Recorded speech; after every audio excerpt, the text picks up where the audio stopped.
por ejemplo, Tijuana es una ciudad grande, pero la Huasteca, 30.000 habitantes, pequeño, en medio de la nada. Entonces, también vivimos como esos procesos de violencia que me parece interesante, como nombrarlos, encarnarlos, ver qué se puede hacer. Y nada, estoy muy feliz.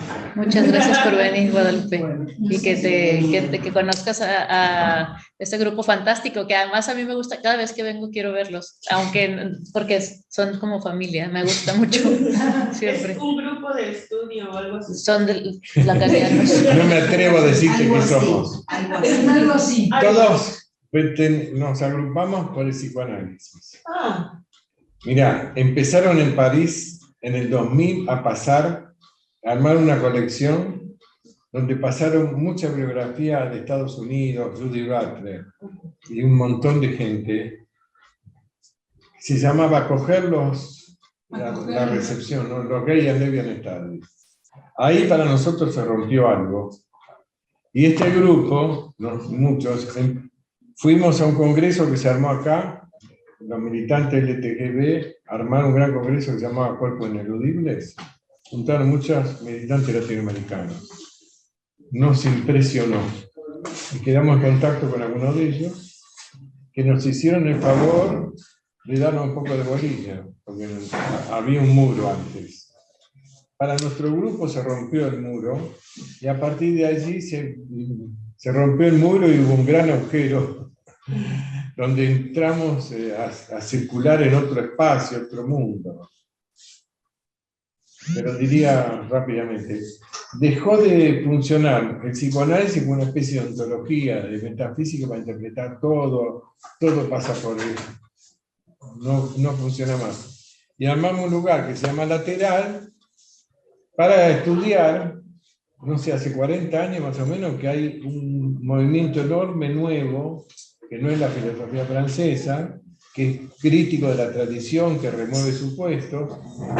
Me parece que el texto de Sasak sobre el transfeminismo da una idea de dónde estamos prendidos nosotros, o quisiéramos, o nos afiliaríamos a eso, que es una red de pensamiento crítico, complejo, de renovar y discutir supuestos, sin que eso haga una teoría. Es una dispersión productiva. Bueno, sacamos algunos libritos laterales, Efecto Etnocéntrico es uno, porque trabajamos primero con los pueblos indígenas. Y empezamos por ahí. Una de el grupo vive en Paraguay, y en Paraguay estaba el problema de que la lengua guaraní era clandestina, y en ese momento estaban tratando de hacerlo oficial, y había el problema además de generar una escritura para eso. Todo eso generó un gran despiole, nos escribimos con algunos periodistas, y eso es un problema central, la jerarquía de las lenguas, la clandestinización de las lenguas, y eso está ligado a efectos geopolíticos. Nosotros llamamos efecto etnocéntrico. Bien, en ese camino encontramos a Sasak, y lo que a vos te impresionó, nos impresionó a nosotros. Esa descripción de ese núcleo de violencia mortífera, con que describe la violencia narco, que le encontramos tres cosas interesantes que ella amalgamó. Que es, primero, que es una violencia que estudia Membe, todo eso que se dedican a la necropolítica. Una frase de Sasak era: las necropolíticas se destinan al cuerpo, se dirigen al cuerpo, en el sentido de la destrucción del cuerpo mismo.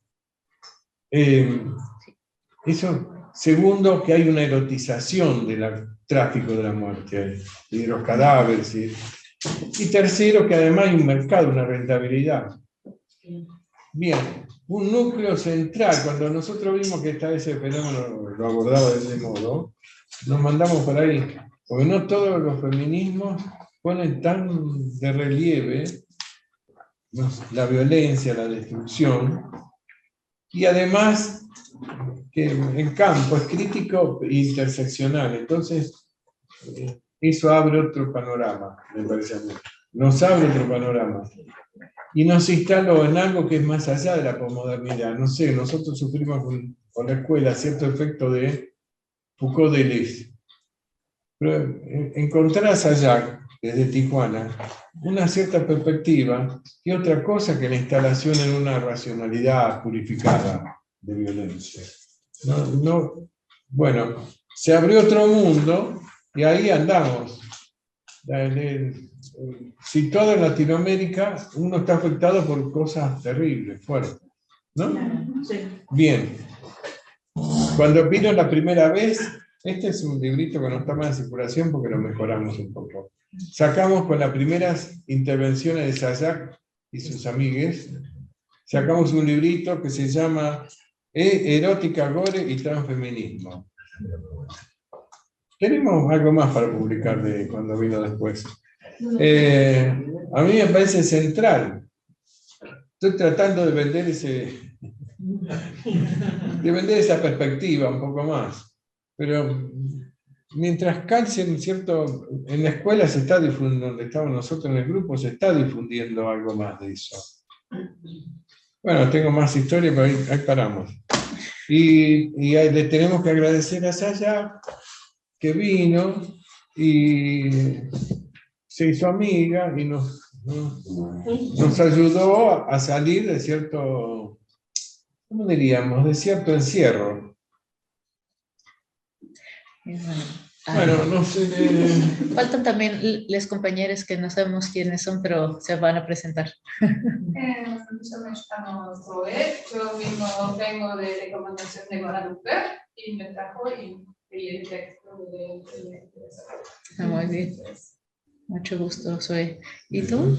Yo me llamo Gali y vine por el, o sea, Zoe y yo nos hemos conocido aquí en la UBA, estamos los dos de intercambio y nada, como que hemos llegado y hemos dicho, bueno, vamos a venir a escuchar este conocimiento, ¿no? Pero sí, no sabía que era como un grupo como tal armado.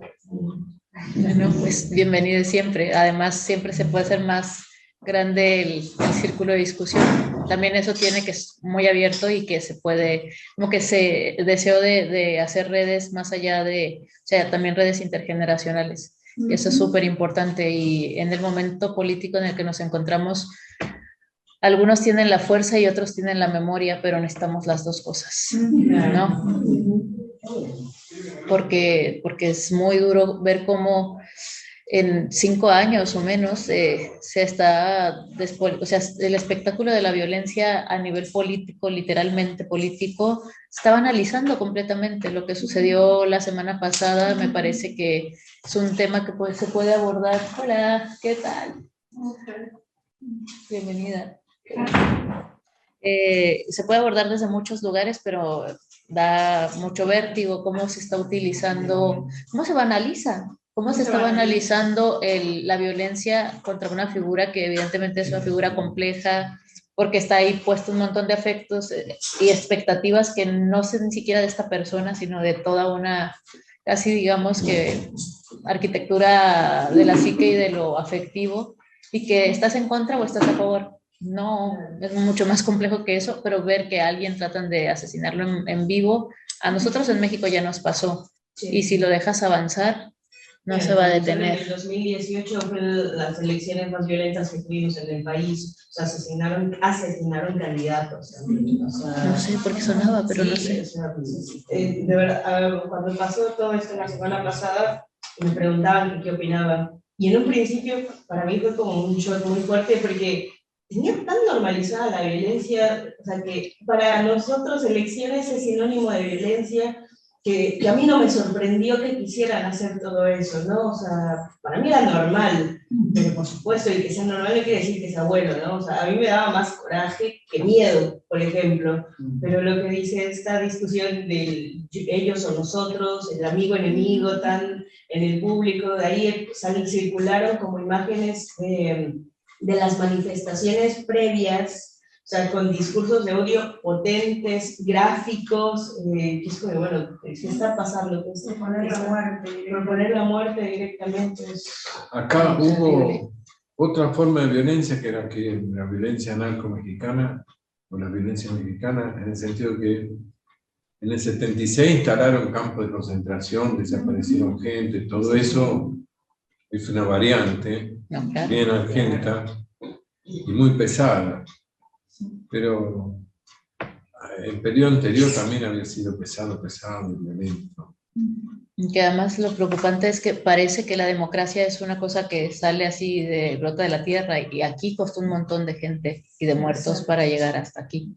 Y perderla en un momento así es perder un montón de cosas. O sea, ese argumento de los monstruos, ¿no? De los dos monstruos o algo así. Los demonios, sí, era como, no, hay dos. Hay una democracia y la democracia es o no es, pero no me vas a poner con que estamos en dos lados distintos, porque yo creo que la complejidad es necesaria, pero la polarización justamente evita la complejidad.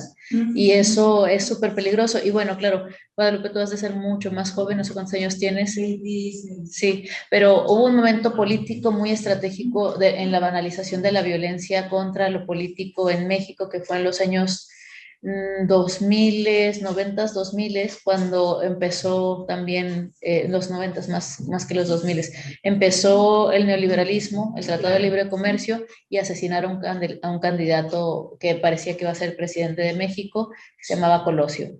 Y en ese mismo momento, que además se estuvo en las teles, es como que casi se filmó, fue como una espectacularización del asesinato, tal, pero al mismo tiempo pasó que había mucha violencia económica, en el sentido que había una crisis económica, el efecto tequila, todo estaba ahí, como una crisis económica fuertísima, y al mismo tiempo empezaron los secuestros a personas, más allá de ya no por parte de grupos de resistencia que capturaban políticos, exigían cosas así, más bien el secuestro como una forma de comercio, ¿no? Como un mercado, y exhibían como moralmente a un tipo que no se sabía quién era, pero luego decían, no está bien, pero enseñaban el dinero que ganaba.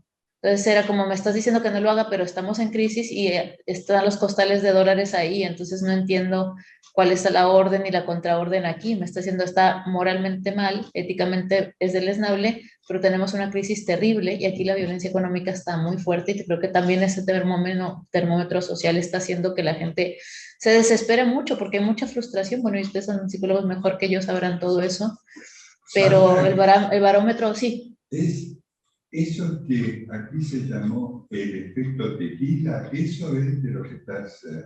Económicamente hablando, era el momento político donde pasaron estas cosas en bien, México. Bien. Sí. No lo tenía yo para nada. ¿En qué año fue eso? A la violencia. ¿90 y qué fue? 94, ¿no? 94, 95, sí, pero no lo tenía asociado yo a la violencia política. ¿sabes? Es que pasaron todas esas cosas juntas. Solo económico para mi vida. Sí, hubo un cambio ahí importante, y yo obviamente con todas las diferencias, pero lo extrapolo porque ahí empezó a banalizarse el asesinato en público y la manera en que se exhibía la violencia. O sea, yo creo que están jugándose muchas cosas importantes y que no se puede dejar pasar, y que además de una irresponsabilidad absoluta que este diario haya puesto como poner un arma para que funcione y no se te vaya. Estás enseñando a matar a la gente. Y además, gente que tiene acceso a las armas en este país probablemente es gente con muchísimo dinero que se va de casa y que tiene armas, o gente con muy pocos recursos y que tiene acceso a las armas, y la gente de en medio va a quedar expuesta por todos lados. Entonces es un momento muy peligroso a muchos niveles, así que por eso no se tiene que dejar pasar.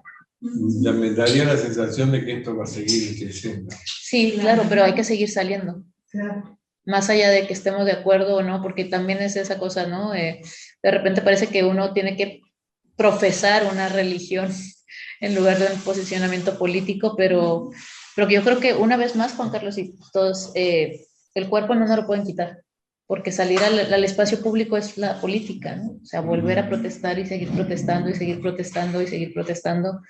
Y obviamente la gente está harta de la protesta, pero eso sí, hay un momento de no retorno si no se protesta.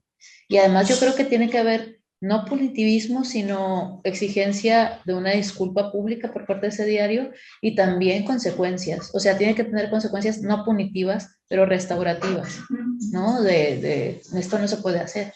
El país está como ocupado, tomado. El diario tiene un sistema de extorsión. O sea que casi nadie se anima, porque es una máquina junto con otro diario. Claro. Y además está como muy conectado a la embajada.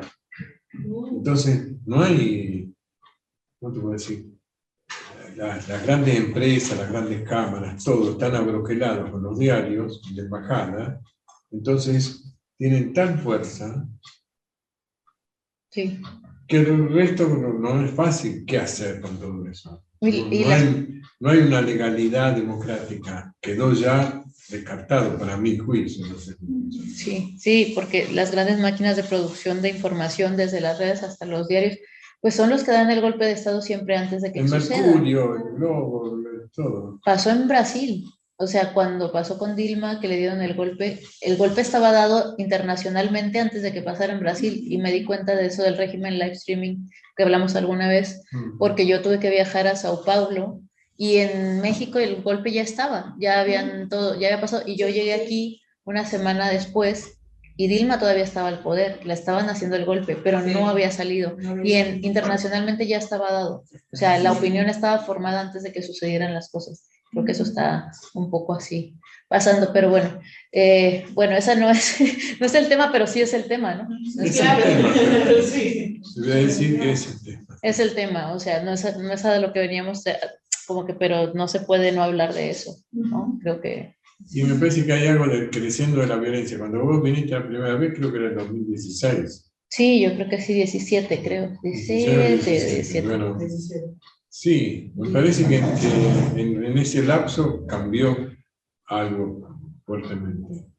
Y nosotros tenemos una esperanza democrática, en el sentido que, bueno, la restauración de la democracia gana el peronismo y entonces cambia, sale Macri. No salió Macri. Quedó incrustado en la justicia. La derecha no se fue con las elecciones. Claro. Entonces, estamos en otro capítulo. Uno ve... Compró un medio en el medio. Ah, sí. Sí. ¿Cuál? Sí, Nación Más. ¿Cuál, perdón? La Nación Más. La Nación Más. Oh, wow. No, tiene un medio muy... Y la violencia que van a esos medios es terrible. La Nación Más es terrible. Tiene 6 o 7 tipos que hablan a las 5 de la tarde hasta la noche, que despliegan una calumnia, injuria, violencia. Es terrible. Como en Norteamérica, la famosa cadena del australiano... Sí, de Fox, ¿no? Fox. Bien así, insultante, despreciativo, denigrante. Más que ese discurso no. Bien, entonces me parece que algo cambió en el espacio público. Va cambiando o llegó hasta acá, no sé. Me parece que antes pasó por Brasil. En Paraguay, nuestra compañera María Eugenia. Así nos está saludando la María Eugenia. El marido estaba en el gobierno, era canciller con Lugo, y vino el golpe de Estado y lo desplazaron. Chao, quedó ahí. La Suprema Corte de Justicia creo que hizo el golpe. Bien, y así tenemos varios casos. Bueno, en México el escenario no está mucho mejor, la verdad. Vamos a tener la primera dictadura declarada en democracia, seguro, porque eso es a donde va, después de López Obrador. Sí. ¿López Obrador va ahí?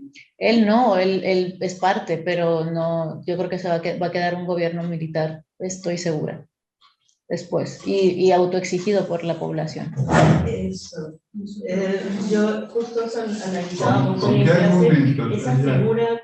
Con el argumento de la violencia, terminar con la violencia. Sí, como pensamiento fuerte, ya sabes, el tipo mano dura, pensamiento fuerte, estado fuerte, esas cosas, Sí, claro. un poco regresivo. Pero bueno, eso tiene muchos años dándose, ¿no? Es complejo también. Y bueno, por eso, porque estamos ahí y no salimos y estamos como en muchas cosas juntas, también el espacio para pensar el duelo es importante, ¿no? Porque parece que no, pero después de 2 años de estar en pandemia y con un montón de gente menos, y mucha memoria histórica que se fue ahí, ¿no? Mucha la gente que murió, pues en muchos lugares, pero por ejemplo aquí y en otros lados, pero en Italia, sobre todo en Italia y en España, yo pienso mucho en en la memoria histórica, que era esta gente que estaba ahí, que estuvo, que todavía era gente que sabía qué pasó con el fascismo, porque lo vivieron, aunque fuera gente pequeña, ¿no? Y ahora ya no están. Y también pasó con varios atentados en Estados Unidos, en sinagogas donde murieron muchos sobrevivientes del Holocausto, que ya eran muy mayores. Entonces, sí hay una lucha contra la memoria, y lo veo también aquí con la desinformación, con lo que tú dices, que es la calumnia, la tontería, la banalización, el odio, pero como deshaciendo y relativizando la memoria, ¿no? Casi diciendo, es que aquí no hubo dictadura. Esto no es verdad, se lo inventaron los borloteros que siempre están en la calle, ¿no? Que siempre están en la calle. Fuerte. Contame a ver si tenés esta información. Me interesó lo que dijiste de la dictadura militar. Quería preguntarte si los cuadros de oficiales pertenecen a las clases acomodadas o no. ¿En México? Sí, en México. En México lo que pasa es que hay una oligarquía militar después del momento revolucionario. O sea, quienes hacen la revolución en México obviamente es la clase campesina, y bueno, con todas las mezclas tanto étnico-raciales como político-económicas que tenemos en el país, que es muy diferente, ¿no? Quienes hacen la revolución, pero es una revolución por la tierra, reforma agraria, ya sabemos que esa es la narrativa, pero a partir de una cierta institucionalización de un partido que era el Partido de la Revolución Democrática al principio, y después se volvió Partido de la Revolución Institucional. ¿Con Díaz o antes de Díaz?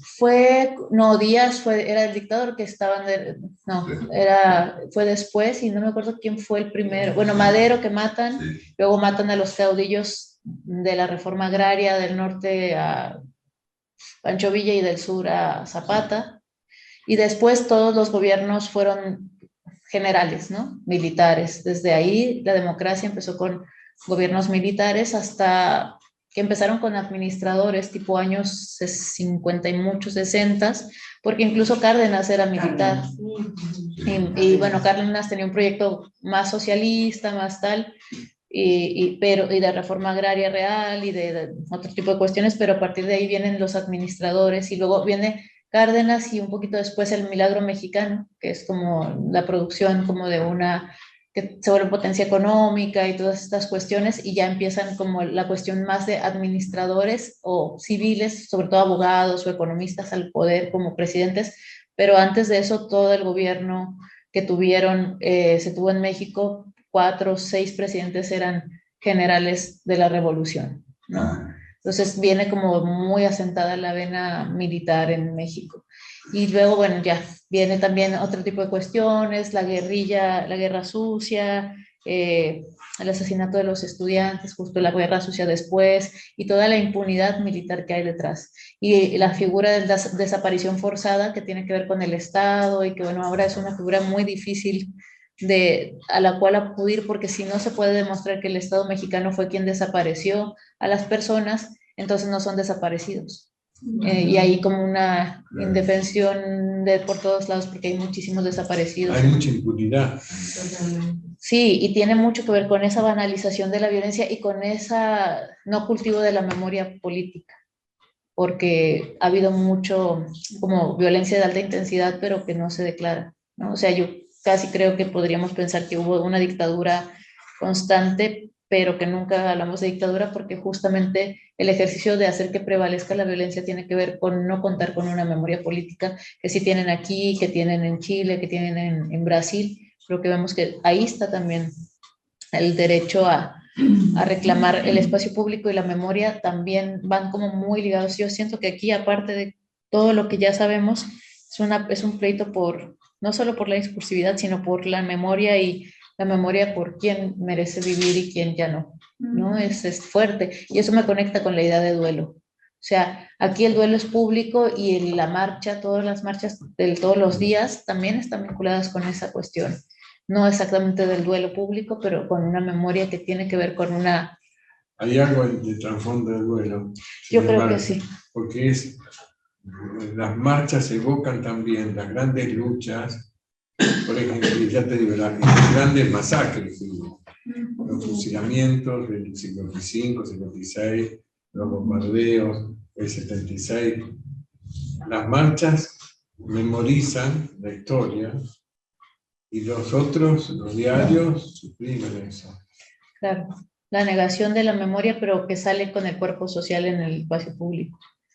Sale, la memoria se manifiesta así. Y a través de esto también.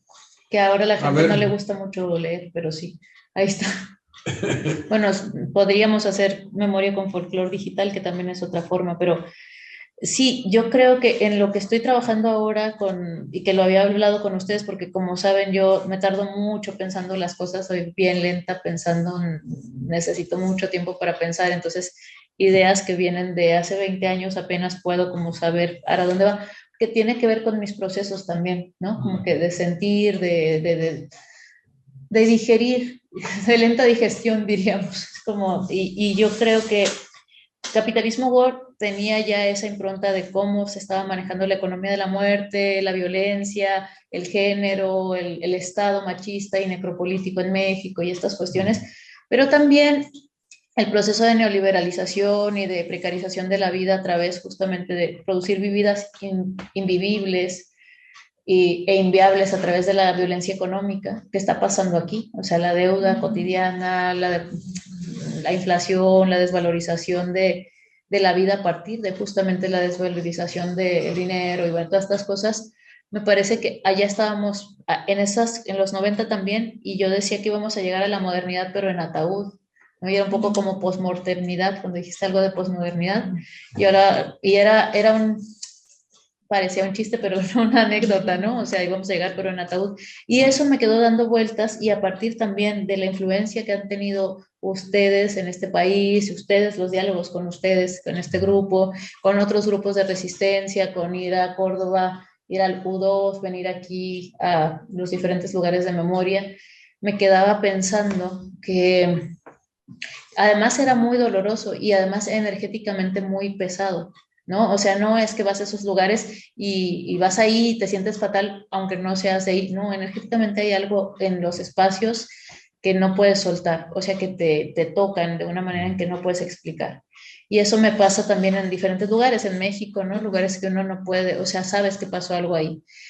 Y eso me llevó a una cosa que parece medio metafísica, pero en realidad tiene que ver con algo que tiene que ver más con un tipo de materialismo de otro tipo, o sea, no marxista también, no vamos a negarlo, venimos de ahí, pero tiene que ver con cómo hacemos que un cuerpo político vivo que está en el espacio público y que sale a reclamar la memoria, no solamente sea ese cuerpo, sino que represente a todos los otros que ya no están. Eso es lo que me di cuenta, de que éticamente estábamos haciendo duelo cuando estábamos reclamando políticamente algo, porque le debíamos éticamente a todos los que no están. En el caso de México, a las mujeres asesinadas, a los desaparecidos y todo eso. Entonces me empecé a imaginar una comunidad también con los muertos y empecé a leer sobre todo sobre el duelo, que hay bastante que ustedes igual ahorita platicamos, que podrán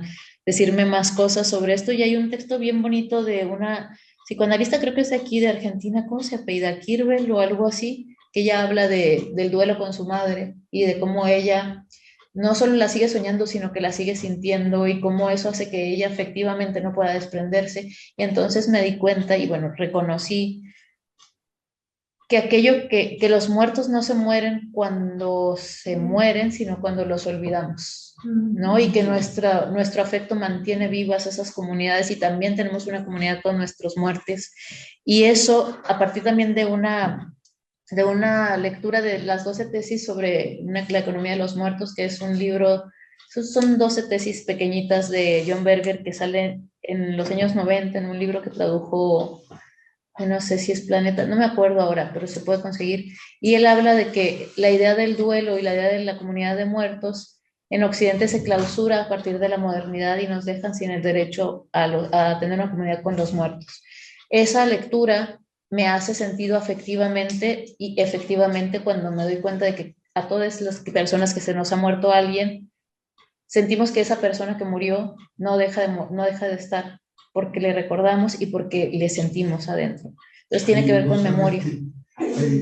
hay una pequeña consigna que se colea mucho en las marchas y que resume perfectamente eso. Dice, con nuestros muertos sobre los hombros para que nadie se quede atrás. ¡Wow! Eso es. Así es, básicamente eso es parte de la política post-mortem. Y es eso, afecto, duelo público y política, ¿no? Y bueno, por eso es política, porque aquellas personas que no están considerados sujetos políticos dentro de la hegemonía estatal, ¿no? Que no son personas feminizadas, personas migrantes, personas que ya no son productivas, digamos, por el sistema del sujeto político, de la racionalidad del Estado, y no son útiles, no serían pues sujetos de enunciación o de discursividad, ni tampoco interlocutores y interlocutores, sí, sobre todo interlocutores válidos. Entonces, eso que dices me parece súper importante porque en este sentido la comunidad es enorme y es dolorosamente enorme, básicamente porque nos siguen matando y seguimos contando cifras, ¿no? Como que la biopolítica, que es algo que me interesa mucho, junto con la necropolítica, es un enmascaramiento en números de lo que significa perder un cuerpo y querer un querido, ¿no? Perder un querido. Entonces, eso me di cuenta a partir de la pandemia, cuando todos los días estábamos viendo la muerte en vivo porque subían las cifras, y yo decía, esto sería insoportable si los estuviéramos viendo caer, pero está muriendo gente en todo el mundo y todo el tiempo, y eso lo sé. Pero entonces me quedé pensando y sintiendo sobre todo eso, cómo activar un duelo público y cómo personas, como civiles, digamos, que no me gusta hablar en civiles porque parece que estoy hablando desde la milicia, pero que no tendrían derecho a lo político, a través del afecto salen al espacio público y empiezan a reclamar políticamente su duelo.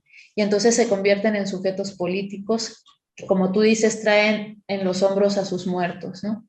Y que además son tantos que nosotros podríamos ser aquí poquísimos, pero hay demasiado alrededor como para, somos una comunidad de muertos y vivos, ¿no? Pero eso no es, como que no se cierra, no es que solamente lo vivo sea lo importante, y bueno, otro tipo de cuestiones que me llevaron a pensar también en cómo el afecto crea la política. Y aquí, pensándolo otra vez con el problema que de la semana pasada es, hay una economía de los afectos y hay una regulación de las emociones que está siendo polarizada para crear un campo político de saqueo, en este caso, ¿no? En el caso argentino, en el caso mexicano, pero en realidad lo político y lo afectivo están en el centro de todas las discusiones del Estado, pero al no enunciarlo, entonces estamos omitiendo algo que sí está, y en la psicología, por supuesto, que está, en el psicoanálisis está, ustedes están muy en contacto con eso, pero no lo estamos llevando al campo de la discursividad de otros lugares, y entonces nos quedamos un poco como fuera no solo de la discusión, sino de la propia memoria y la discursividad. Y aquello que no podemos enunciar no significa que no exista y que no sintamos, el síntoma, como ustedes saben, no desaparece por no poder nombrarlo, al revés, se agudiza, ¿no? Y bueno, por eso política post-mortem, y pensando un poco como con las madres de la Plaza de Mayo, por supuesto, pero también con otras personas como las madres de las mujeres asesinadas en México, también...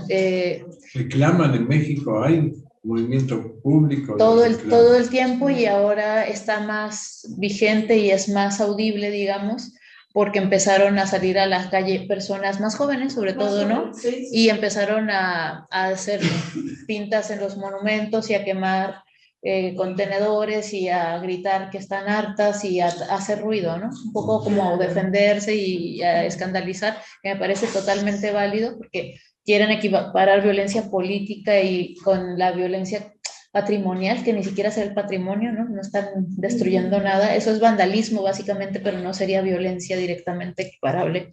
Entonces, cada vez más se está volviendo como, eso es también parte de la política post-mortem, y que tenemos ahora caras de la política que no tienen que ver con duelos públicos enunciables con la racionalidad de Occidente. O sea, el obituario ya no es solamente el espacio íntimo y el cementerio, sino las calles, sacarlo, ¿no? Sacarlo al espacio público para decir que esto también es una memoria. Y creo que esas formas de manifestación y de manifiestación, que me gusta la idea de que haya fiesta también dentro de esas acciones, porque muchas veces Pero ¿cómo puede ser un duelo si todo el mundo está cantando?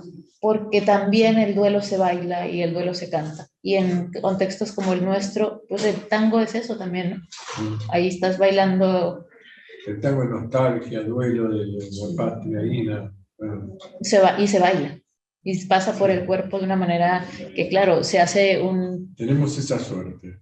De que se baila y se canta. No sé, en otros países algunos no tanto, Italia no tanto. Pero se baila, se canta y eso... Se resuelve de otra manera, ¿no?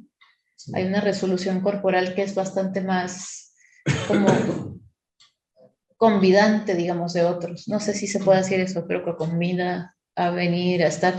En México hay canciones de cumbia y de salsa terribles que dices, ¿qué estaba diciendo? ¿Cómo que? ¿Qué dijo? Con esa atención. Y dices, es terrible. Y la gente baila. Claro. Pero eso no significa que esté, o sea, lo que quiero decir con esto es que las formas de politizar el duelo contemporáneamente no pasan por los regímenes tradicionales de la casa de Bernarda Alba, donde tenemos que vestirnos de negro para siempre y pensar que callarnos es rendirle ceremonia y homenaje a al duelo, pero es porque las condiciones de la muerte no son equiparables. Una cosa es una persona que muere por condiciones accidentales o por años o por lo que sea, a alguien que es asesinado. Hay una diferencia importantísima en eso, y es de orden político y de otros tipos de cuestiones, ¿no? Entonces, ahí las variantes son distintas, pero siempre me parezco bastante dark y bastante fúnebre, pero en realidad esta política post-mortem me parece que a mí me está ayudando a pensarla también desde de estas formas de insurrección, que no siempre son como... Que sí, que tienen que ver con el dolor, pero también tienen que ver con la defensa de sí y que tienen que ver con la toma de posición y con el baile y con otras cosas. Hay un libro que me parece que es importante ahora, salió este año, de Cristina Rivera Garza, y es un libro sobre el feminicidio de su hermana y se llama El invencible verano de Liliana. Y regularmente ella es muy buena escritora y este libro... Literariamente creo que no es el libro que mucha gente espera, pero creo que es muy relevante a nivel político porque es como un testimonio en primera persona de alguien que es asesinada y bueno, todo esto, pero hay una frase, creo que es en la página 24, en la última parte del último párrafo, no, la primera línea del último párrafo, donde ella se pregunta, ¿se puede ser feliz mientras se vive en duelo? Y creo que esa es una pregunta súper difícil. Porque regularmente, éticamente pensaríamos que no, que si te duele no podrías tener otras dimensiones vitales, ¿no? Pero vivencialmente sí. Uno quisiera irse con la gente que quiere, o que te duele, pero también vives. Y vives a pesar de que alguien muere. Entonces hay como una relación compleja y a veces contradictoria, pero creo que también no negar la idea que uno podría o puede o a veces es feliz, pero tampoco eres feliz siempre, ¿no? Eso sería una ilusión. Pero entonces, ¿cómo vivir con nuestros afectos complejos y cómo hacer una comunidad desde esa complejidad? Hay un libro ahora que se llama La salud de los muertos. Ah, wow, no lo conozco, pero lo voy a buscar. Muy bueno. Sí, así. Un poco de eso. ¿De quién es? No me acuerdo. Bueno, lo apunto. A la salud de los muertos, y tiene varios libros ella así, en esa línea, y habla de esto de socializar y de mantener la memoria viva, digamos, como que sigue la relación con los muertos. Claro. Es un planteo muy interesante. No sé, cuando uno vivió es de Vincent Desprez, el libro. Ah, ok. Gracias. Sí, Vincent Desprez. Sí. O Desprez. Yo creo que sí, bueno, es más o menos esto y ya me puse en una, como dicen acá, como que todas estas cosas me pasan. También es verdad que hace 2 años casi me mato y a partir de ahí también no me traté de suicidar, me caí de una escalera de la manera más estúpida del universo. Y entonces estuve, como cuando estaba volando, pensé, me voy a matar acá. Y no quería, obviamente. Y a partir de ahí, de una serie de consecuencias a nivel físico, ¿no? De salud, empecé a pensar más en esas cosas que uno ya sabe, pero no discursiviza. Entonces, mi propia relación con mi casi muerte y la relación con mis afectos y otras cosas me hizo como poder ponerlo más en el orden del discurso, digamos, si queremos poner ahí.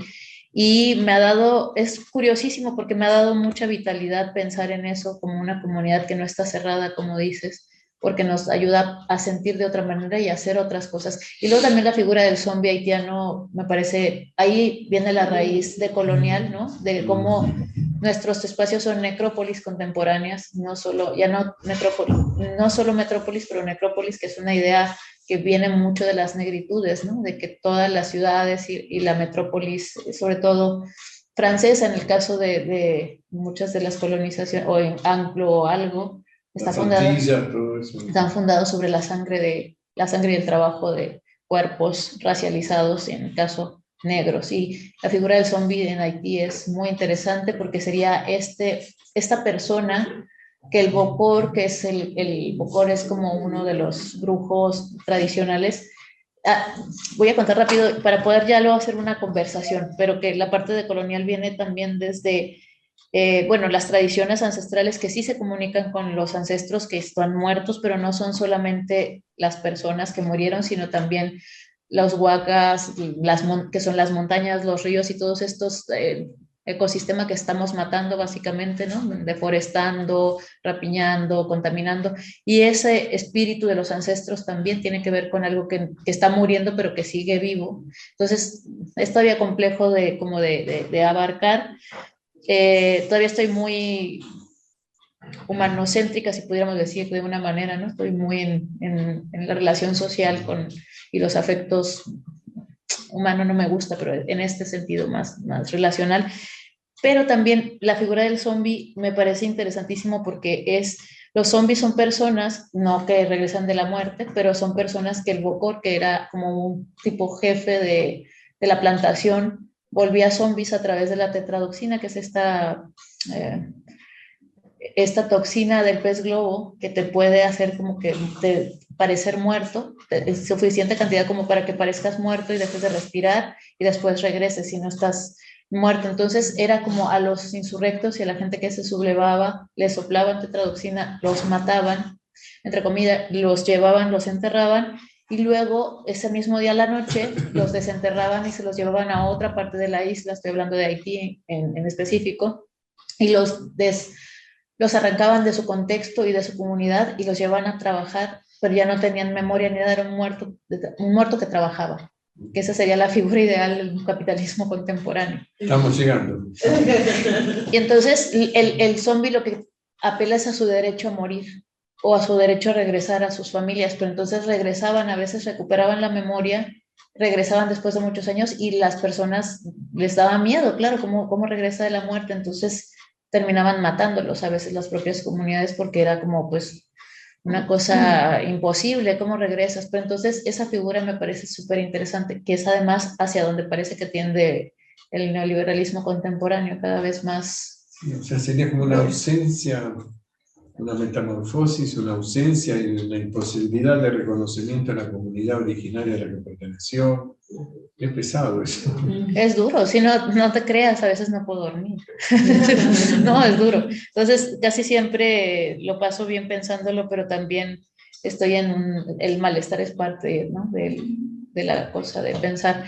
Yo creo que eso es de lo que se trata política post-mortem ahora mismo y hay varios capítulos diferentes, o sea, obviamente voy a venir a Argentina el siguiente año, espero por lo menos un mes a consultar archivo, a ver qué tal. Las madres de Plaza de Mayo. Y otras madres, ¿no? Las madres de Gatillo Fácil y todas estas cuestiones. Hay un montón de madres. Sí. Y no tanto por esencializar la figura de la madre, sino más bien porque la figura de la madre esencialmente ha sido de cuidadora y no de sujeto político. Y cómo deviene sujeto político a través del afecto y cómo se mantiene como un sujeto político sin violencia.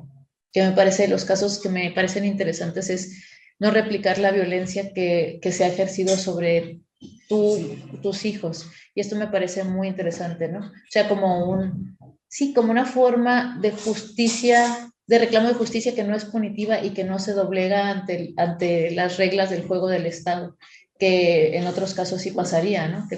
Que los metan a la cárcel hasta que se mueran, ¿qué tal? No sé si eso es lo que quiere la política post-mortem. Pero entonces se está complejizando todo eso. Y por eso Madres de la Plaza de Mayo, pero también figuras como pues, las negritudes y muchas de sus cuestiones. Sí, acá, por ejemplo, las abuelas son, la abuela, la principal, la que cabeza tiene peculiarísima en el punto de que tiene una relación a la vida que le quedó efectivamente positiva, quiero decir, no quedó con resentimiento. Claro, eso es. Y desparrama a su alrededor una fuerza, una energía, pero efectivamente buena. Es que es otra cosa. No se sabe cómo, pero sí, ¿no? Cómo se transforma. Y a pesar de que, bueno, recuperé el nieto no hace mucho, y en ese sentido es como peculiar, muy especial ese ejemplo, esa vida. Bueno. Lo único tremendo es que ya están todas muy grandes, cada vez hay menos madres, por lo menos de Plaza de Mayo o abuelas, ¿no? Es como que cada vez se nota más el límite biológico, digamos. Y ya como que les afecta. Y eso sí es importante, ¿no? Como ver como los límites de lo material a veces, pero sí, eso me parece importante. Ese ejemplo, el ejemplo de algunas comunidades en Estados Unidos con lo del Black Lives Matter, ¿no? ¿Qué es eso? Las vidas negras importan, como ante la criminalización y el asesinato de personas afro en Estados Unidos, que es como, sería impensable, ¿no? Que nosotros digamos, bueno, pues vamos a ir matando gente porque tiene el pelo amarillo o verde o azul. Sí, podría pasar. Pues sí, claro, o sea, y esa excepcionalidad es que se vuelve una regla, entonces es la necropolítica aplicada justamente a cuerpos negros, pues ahí sería muy bembe lo que está pasando, ¿no?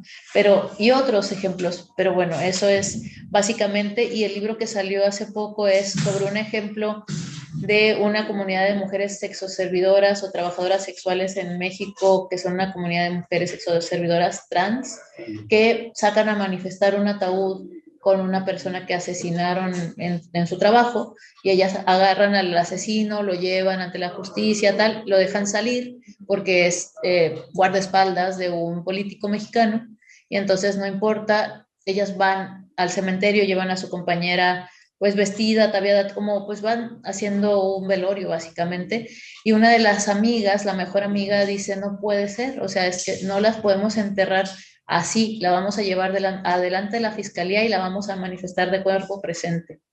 Eso es una imagen que a mí me estremeció muchísimo porque todos los días asesinan personas en México, pero la diferencia aquí, y yo no supe al principio por qué me estremeció tanto, porque interrumpió la banalización de la violencia, y me di cuenta después, y por eso escribí ese pequeño ensayo sobre la política post-mortem y el transfeminismo, que la diferencia entre ese cuerpo asesinado o esa mujer asesinada diciéndole al Estado mexicano enfrente, ya muerta, ya asesinada, yo no quise morir esta muerte y yo soy tu responsabilidad, esta muerta es tuya, ¿no? O sea, tú tienes responsabilidad, aunque no lo hagas, aunque no te hagas cargo, no, aquí estoy, ¿no? Como un silencio que era muy estruendoso básicamente, pero la diferencia de esa persona asesinada a las 10 mujeres asesinadas todos los días era la manera de presentación del cuerpo asesinado.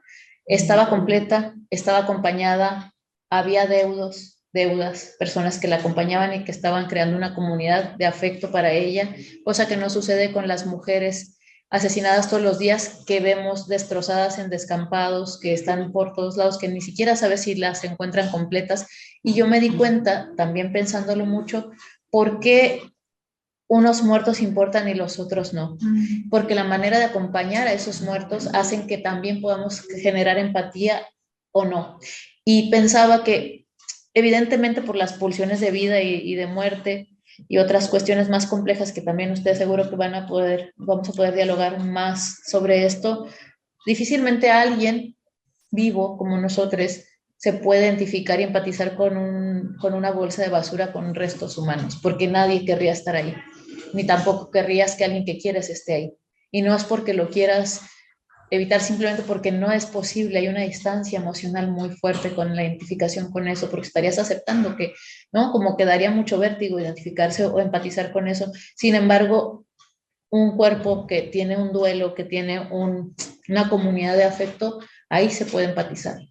Y entonces, claro, no resolví la cuestión totalmente, pero me di cuenta de por qué no podíamos hacer eso y por qué la importancia del duelo público de manera dignificada, que no es lo mismo de que no sea dignificado y que no sea en comunidad, ¿no? Entonces esas variantes de la política post-mortem me parecieron importantes para pensarlo y cómo algo que parece cotidiano puede ser interrumpido por algo que es micropolítico y cotidiano, pero que sigue teniendo fuerza a nivel social. O sea, podemos seguir creando resistencias micropolíticas porque el cuerpo social puede muchísimo en el espacio público. Y por eso también lo identifico con que estén todo el rato en la calle. O sea, no nos van a regalar nada, al revés, nos están quitando todo el tiempo algo, pero estar en la calle, aunque creo que es muy desesperante, y en México, en Ciudad de México te pueden matar porque estás haciendo una manifestación y estás alterando el tráfico, ¿no? La gente está muy alterada, tiene mucha prisa, está todo terrible, ¿no? Que es como... Así.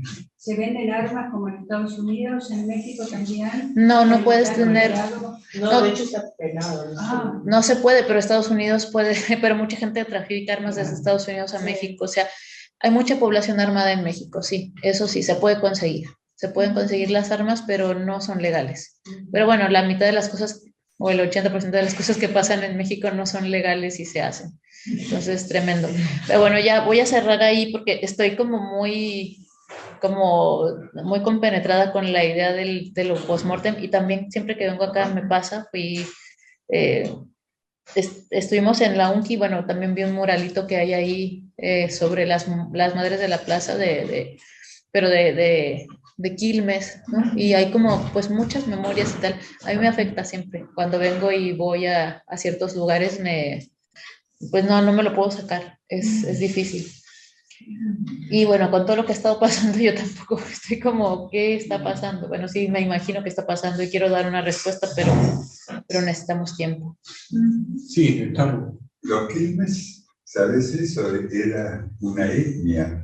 Ah, no. Claro, sí, era una etnia aborigen que vivía en el norte de la Argentina. Y los trasladaron caminando a miles de Quilmes, desde donde vivían, que es una zona al norte de Jujuy, de Tucumán. Jujuy, ubicas esa parte de Argentina. Sí, porque eran en verdad eran incas, digamos, como hasta Quilmes. ¿Hasta dónde está Quilmes ahora? Y llegaron apenas fueron trasladados. Un pequeño montón. Claro, porque miles que quedaron en el camino. Se fueron muriendo, claro. Wow. Conocimos nosotros un grupo dentro de los cuales había unos diaguitas, unos Chocobar. La Chocobar, que vinieron 2 o 3 veces, la Nancy Chocobar, y hubo un gran asesinato famoso en Tucumán de un Chocobar que fue, querían saquearlo la tierra y fue asesinado y hubo un juicio.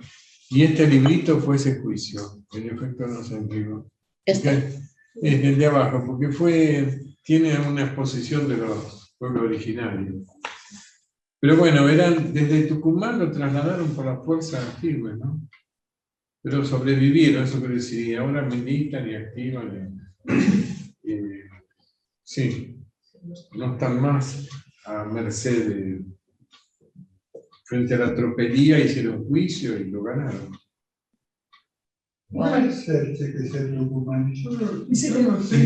En el Pucará, porque fuimos con mi hijo hace poco tiempo. En Tucumán, hacia el lado de Jujuy y Salta. Claro. Pasas por La Mancha, los Quilmes. Sí.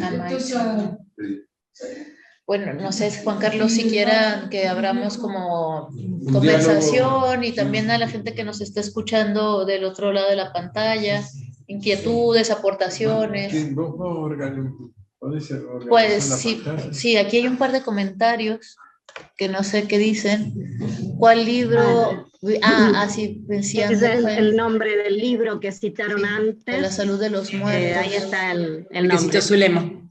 Ok, gracias. Y no sé si quieran compartir algo ustedes. Aquí abrimos una turno. Yo quisiera hacerte una pregunta, Saya. Sí, Marta, por favor. ¿Cómo estás? Muy bien, qué gusto verte. Me alegro de verte nuevamente. Vos mencionabas en determinado momento, si es que entendí bien, hablabas de la relación entre lo afectivo y lo político y cómo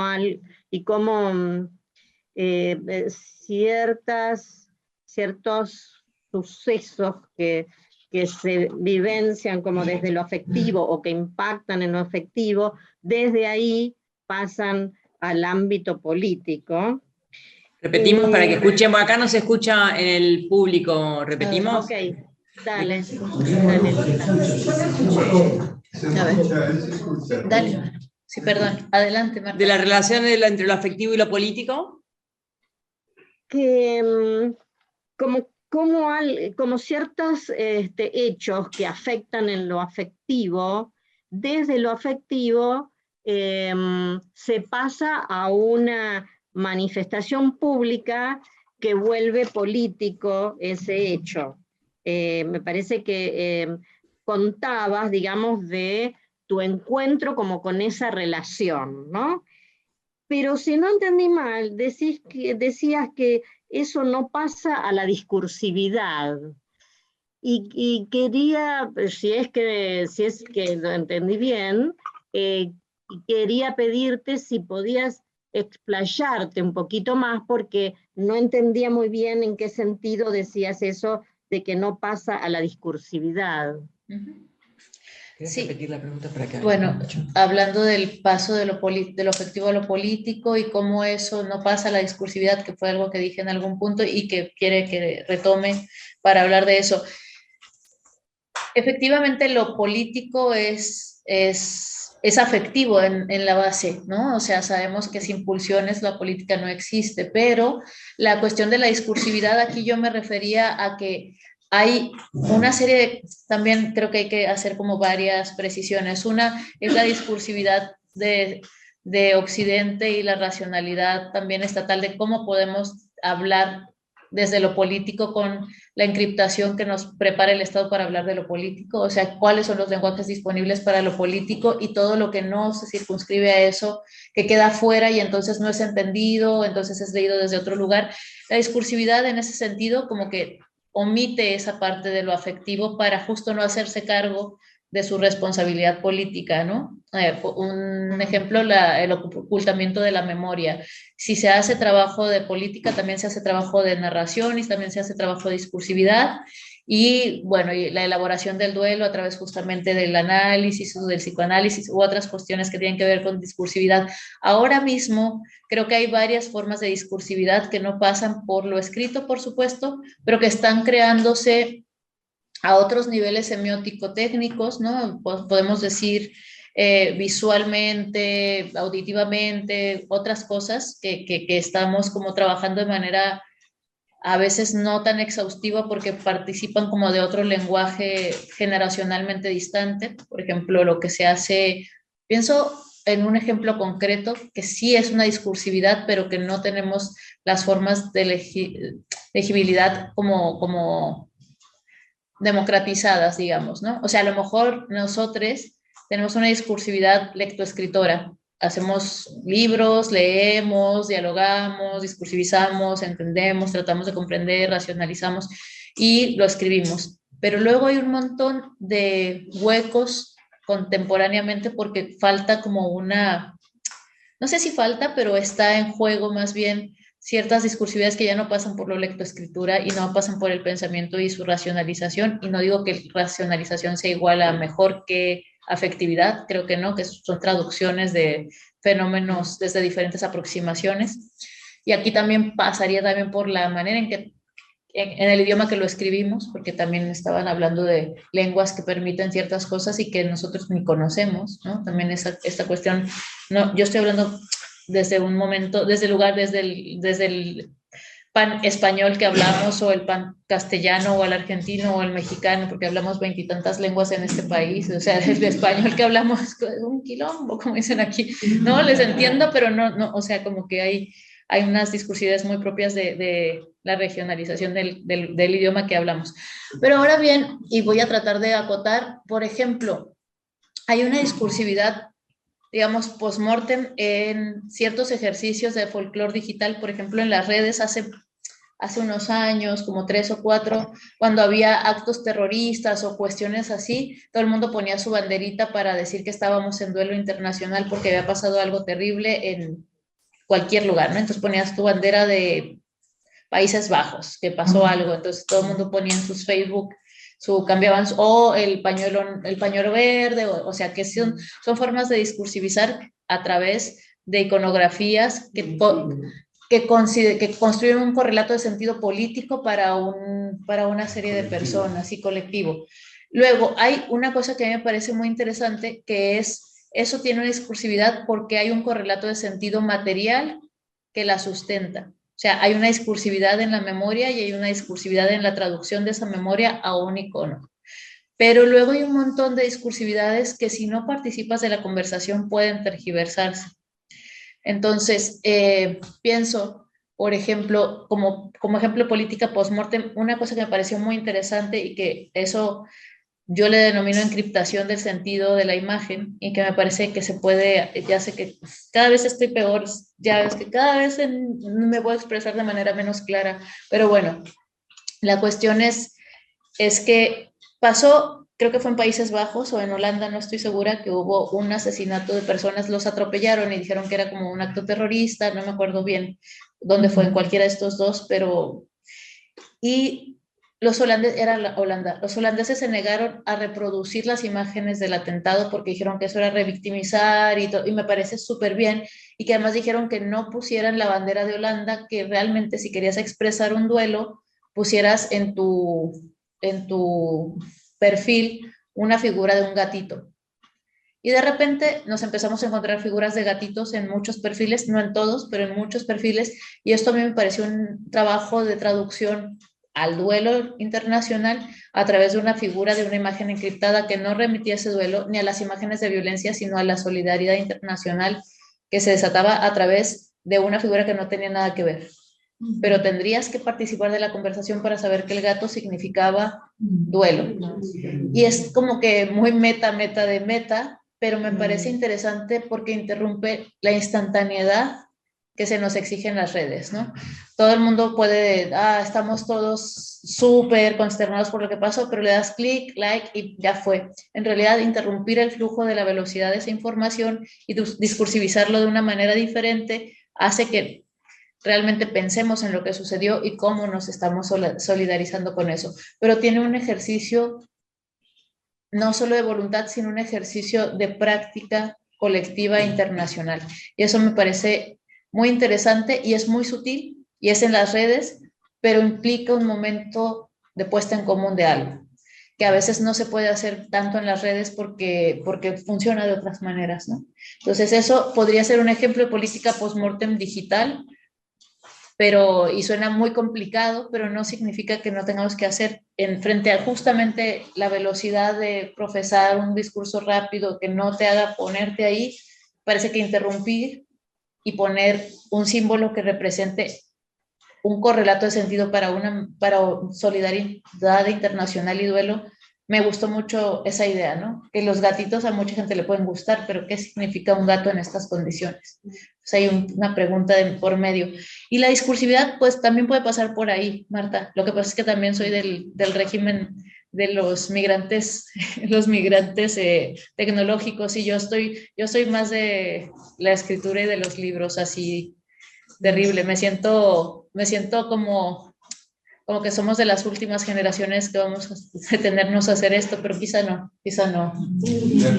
Ahora hay un grupo de mujeres que se llama Mujeres de Artes Tomar. Mira. Que suelen organizar en distintas manifestaciones, por ejemplo, el 24 de marzo, pero no solamente. Dice que fue la fecha del golpe militar, la memoria. Claro, del comienzo de la última dictadura. Y entonces arman coreografías y las presentan en esas ocasiones y trabajan durante el año para armar esas representaciones.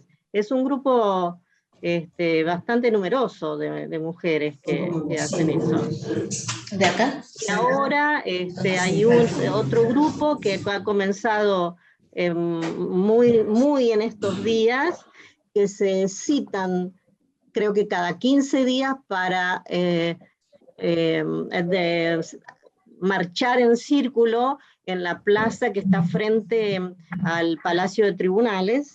No te podría describir ahora el vestuario, pero es con un cuestionamiento a través del vestuario y del movimiento, el cuestionamiento del funcionamiento actual del Poder Judicial, ¿no? Oh, wow. Sí, me parece que no sé si es también en ese sentido que estabas pensando como una posibilidad, si lo pensás como una posibilidad de pasaje a la discursividad. Yo creo que sí. Un lenguaje de otro tipo, ¿no? Sí, no que de lectoescritura no, pero de otro tipo de discursividad, que además a lo mejor es más contagioso y en ese sentido más efectivo. Y como pienso en la performance de las tesis, ¿no? De El violador eres tú, y que se replicó y que tuvo consecuencias políticas para mucha gente, bueno, creo que en Oriente a algunas mujeres las metieron a la cárcel por hacer esto. O sea, sí, yo creo que sí. Lo que pasa es que no lo traía a cuenta todavía, porque evidentemente la violencia sexual es abrumadora en todos lados, pero como que, y no es que haya una diferencia de importancia o de grado entre violencia sexual y feminicidio, puede haber una diferencia de grado a veces que va muy rápido de una a otra, pero no quería, o sea, es que política post-mortem no es todo. Hay diferentes formas políticas y diferentes formas de politización, y la manifestación me parece que tiene muchas aristas y algunas de denuncia de este tipo, pero para mí, en el momento que me encuentro trabajando discursivamente o pensando, es sobre todo la que tiene que ver con crear una comunidad con la memoria y los muertos y los afectos, ¿no? Y que no es una memoria escatológica, porque también eso está muy curioso cuando uno habla de muertos, parece que siempre estás como en una dimensión escatológica entendida de mala manera, ¿no? Como el morbo de hablar de lo muerto y de lo necro, no es así, en realidad es al revés, es más desde el eros que desde el tánatos en sí mismo. Los espacios de memoria son interesantes, ¿no? Como ejercicio de la memoria. Y que además son materialmente innegables, están ahí, ¿no? O sea que yo creo que también hay una necesidad, en mi caso, de no dejar que nos quiten el cuerpo, pero tampoco dejar que nos quiten lo material, porque como pudimos ver en la pandemia, que también ese es otro duelo colectivo y público que no hemos hecho, y que mucha gente todavía no sale, le da miedo, ¿no? Estuvimos 2 años encerrados y encerradas, entonces también eso, los espacios de la memoria para qué tipo de duelos, cuando ese duelo ni siquiera se considera como tal, ¿no? Y pienso en que lo que quedó súper claro acá, con la pandemia y con ese duelo que no hemos hecho, que no se pudo hacer porque mucha gente tuvo que morir sola, ¿no? Tuvo que morir sola porque no podías como tocar a nadie, o sea, eso me pareció tristísimo, fue una cosa medio, porque no podemos hablar de genocidio, pero fue terrible que la gente tuviera que morir sola y tú no pudieras acompañar ¿no? Eso es una cosa que también podríamos discutir, pero pienso mucho en que lo que quedó súper claro acá es que lo que sostiene el mundo no son las computadoras, sino la vida misma. O sea, la gente que te trae la comida en el Rappi, la abuelita que está cuidando a los nietos porque la hija tiene que estar 2 jornadas, 3 jornadas, o los chabones que tienen que ir a trabajar aunque se mueran porque no hay de otra, o la gente que vive en la calle y no tiene casa, ¿dónde te vas? ¿No? Entonces, que esa parte material quedó todavía más expuesta con su fuerza, con su posibilidad, como decía Spinoza, nadie sabe lo que puede un cuerpo, pero sí sabemos lo que pueden los cuerpos, o sea, todavía sabemos, y ahora que nos queda súper claro que es algo que no podemos abandonar, sea, el cuerpo no se puede abandonar, lo material no se puede abandonar, y no solamente desde la perspectiva pues más tradicionalmente marxista de la producción, sino más bien de la sostenibilidad y de la interrelación de Eso, esos vos hablas de cuerpos. la sostenibilidad de la vida. Sí. No me había detenido nunca en una cosa así. Hay algo de una percepción nueva. La vida como sostenible implica el afecto, el cuerpo, la comunidad, si no, morir solo, quedar aislado, quedar sin trabajo, no sé qué. Son todas figuras de la derelicción. ¿De la? ¿De qué? Derelicción. Derelicción. Edición. Derelicción. Una pregunta que se me ocurría ahora pensar en esto de los 43, a diferencia de las mujeres asesinadas en las bolsas, porque ahí fueron convocados los antropólogos nuestros. Sí. Porque para las mujeres que aparecen, o los desaparecidos en general, que están en las bolsas, no hay chances de hacer ningún contraste de... Es más, hay mucha gente que ni se entera que alguien desapareció, ¿no? Que pasa la frontera y ya. Y los antropólogos tienen una metodología que es ubicar al desaparecido o al muerto, al asesinado, en la escena previa a ser asesinado. O sea, están vivos, ellos reproducen, hacen una reconstrucción para ubicarse y encontrarlos donde están vivos. Eso es muy sorprendente, la forma que tienen de trabajar. Yo no lo había escuchado nunca hasta que me topé en una plática con ellos y tratando de ubicar, y ellos me preguntaban cosas y me decían, bueno, fulano, el que yo estaba buscando, estaba en esa esquina antes de que pasara el Falcon que se lo llevó, bueno, y tal fulano estaba en la otra esquina, bueno, hacen toda una escenografía de la ubicación, y después esos mismos van a estar desaparecidos y luego muertos. Y esa búsqueda les permite, después, bueno, las fosas comunes que se fueron encontrando, bueno, y luego cuando encuentran a lo mejor 3 huesitos, se puede hacer la caminata, el velatorio, llevar al muerto, digamos, hacer toda la ceremonia, que muy pocos lo han podido hacer acá, pero me preguntaba por qué los 43 convocan a esta forma de trabajo y no otras comunidades con las mujeres asesinadas. O sea, ¿qué pasó ahí? ¿Por qué ¿Se escuchó la pregunta de Paulina ahí a los que estaban ahí? ¿Se escuchó? Si no la... Creo que sí.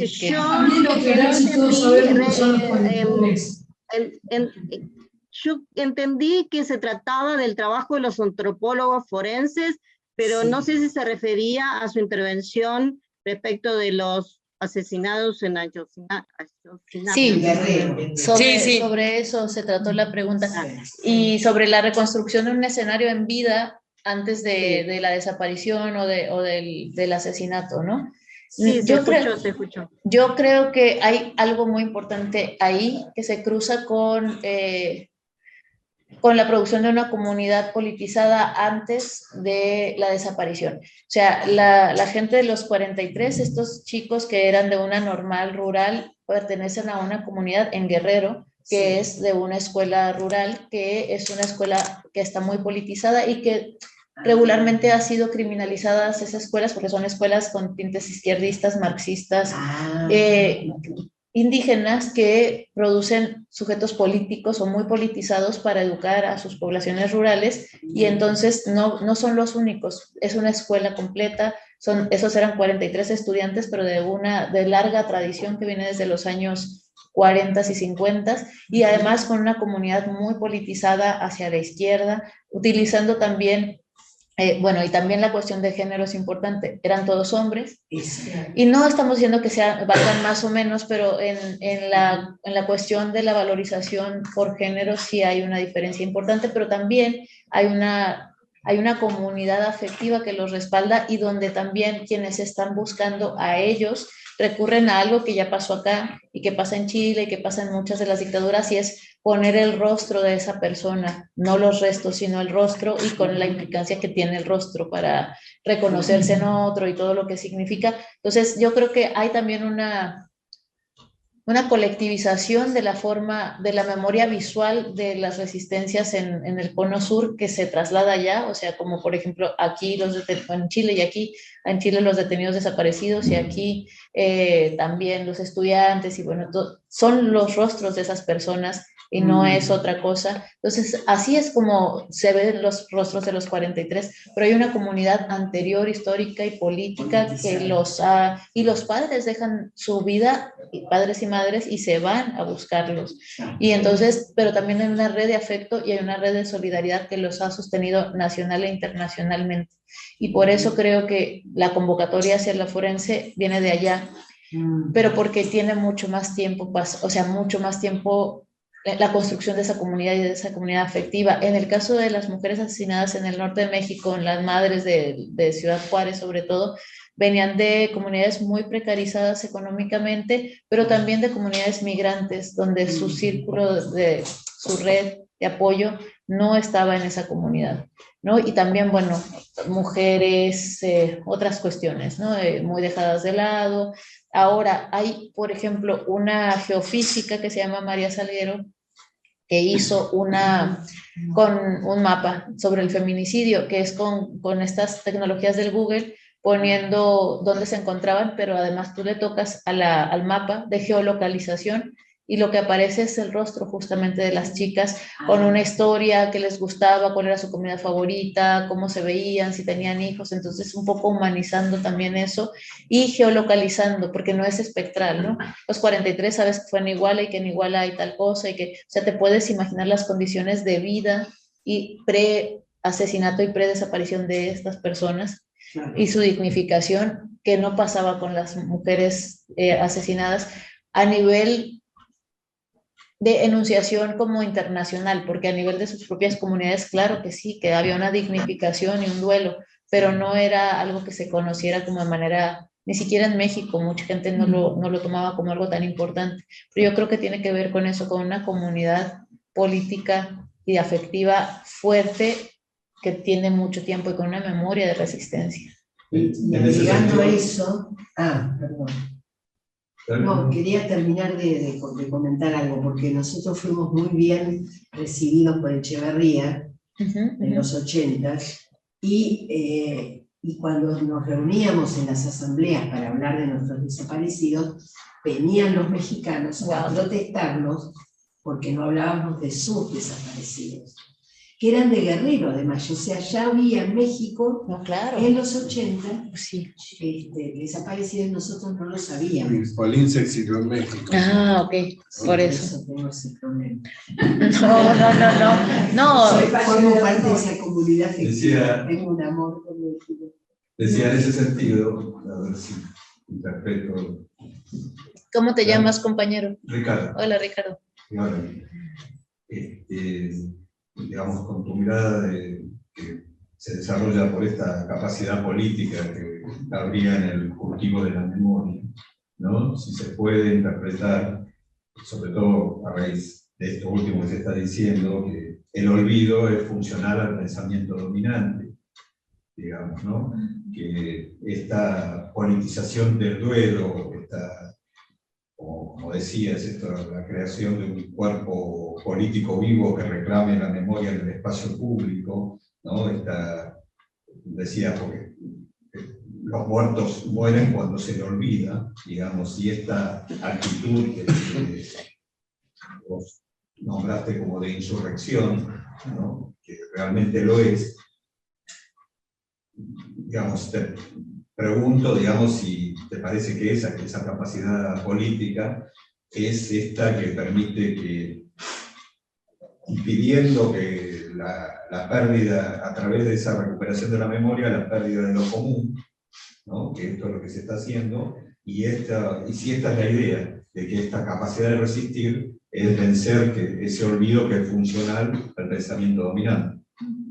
¿Puede ser? Sí, esa es una de las ideas más importantes como la política post-mortem, es la memoria y el afecto juntos que devienen político y que sí han sido políticos, pero sobre todo algo que me parece muy importante y que nos demuestran las prácticas cotidianas de insurrección y de resistencia es que lo micropolítico funciona.